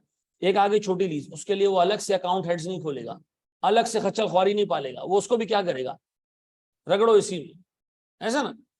ये बकरा ईद वाले दिन बड़े का गोश्त, छोटे का गोश्त, सबका गोश्त क्या होता है? चलाओ मिक्स करके, जो पकाया पकाया, जो आ गया हाथ आ गया। लेकिन ये याद रखो सर, कोई भी रीजनेबल कंपनी एक लीज की अकाउंटिंग के लिए जो अकाउंटिंग कोड्स बनाती है, जो अपना सिस्टम बनाती है, उसके बाद वो ये नहीं कर सकती कि जी लीज के कुछ ट्रांजैक्शन के लिए एक अलग से सिस्टम बना दो। नहीं करती है कोई भी कंपनी। मैंने नहीं देखा। अगर एक लेसी ने, उसकी आदत है शॉर्ट टर्म लीज करना, तो वो कभी भी IFRS 16 अप्लाई नहीं करेगा। और अगर एक की आदत है लीज लेके ROU लीज लाइब्रेरी बुक करना, मैंने नहीं देखा आज तक कि यार वो गया हो किसके ऊपर, एक्सेप्शन के ऊपर। अतः कि मैं यहाँ से बैठ के दुबई की 4 कंपनीज के को जो है वो अभी रिसेंटली कंसल्टेंसी हमने प्रोवाइड करना शुरू की है, IFRS 15 और 16 भी। ठीक है जी। हाँ, 50-60 हज़ार रुपए कॉन्ट्रैक्ट के मिलते हैं, उसकी आपने अकाउंटिंग करना होती है, डिटेल लिखनी होती है। ठीक है, अभी मैं आपको बताता हूँ, काम कुछ भी नहीं है। लेकिन अगर आपको आता है तो ठीक है, अदरवाइज नहीं है। ठीक है जी। अब मुझे एक बात बताएं सर, अगर मैं आपको एक चीज बताऊं सर, मेरे पास न्यू एसेट की के लेवल पे देख रहे हैं इसको। नया एसेट जब था उसको क्या वैल्यू थी, इसका मतलब अगर एक एसेट जिंदगी के पहले दिन लो वैल्यू में नहीं आया तो जिंदगी भर लो वैल्यू में नहीं आएगा। ठीक है जी, मुझे समझ आ गया मैं क्या कह रहा हूं? अच्छा जी, अब बताएं सर, एक क्लास के अंदर 4 लो वैल्यू लीज हैं, कुछ पे मैं IFRS 16 अप्लाई करूं, कुछ पे ना करूं, तो ये अलाउड है? हाँ, यहां अलाउड है। ये कहता है जी आपका criteria asset to asset basis पे, इसकी लॉजिक है पूरी। जब आप पढ़ोगे ना सब लीज, क्या पढ़ोगे? सब लीज क्या होता है? एक एसेट आपने लीज पे लिया और आगे लीज पे दे दिया। ठीक है जी, जब सब लीज पे आप आओगे ना तो आपको पता चलेगा कि जी ये लो वैल्यू की एक्सेप्शन क्यों काटी गई है क्लास वाइज। ठीक है जी, वहां मुझे याद दिलाना, मैंने आपको एक लॉजिक देनी है सब लीज के वक्त के ये लो वैल्यू की exception class to class wise क्यों अवेलेबल नहीं है, एसेट टू एसेट क्यों अवेलेबल। डन सर, हम यहीं तक रखते हैं अपने उसको। अच्छा, अब कल संडे का दिन है, कल आपको एक प्रॉपर लेक्चर मिलेगा 1.25 घंटे का। ठीक है, हर सैटरडे संडे के दिन मैं बैठ के रिकॉर्डिंग करूंगा, तो चीजें उसमें अपडेट करूंगा। मंडे की शाम में आपको 4 से 5 क्लासेस मिल जाया करेंगे। ठीक है जी, और अगर कोई बंदा दिसंबर 22 के लेक्चर से तैयारी कर रहा है, वेल एंड गुड, कोई उसमें मसला नहीं है, क्योंकि जो चीज मैं यहाँ अपलोड करूंगा वो वहां भी अपलोड करता रहूंगा। ठीक है जी, थैंक यू वेरी मच। और कोई भी मसला हो, एक ऑफिशियल ग्रुप हमारा भी बनेगा एक आध दिन में,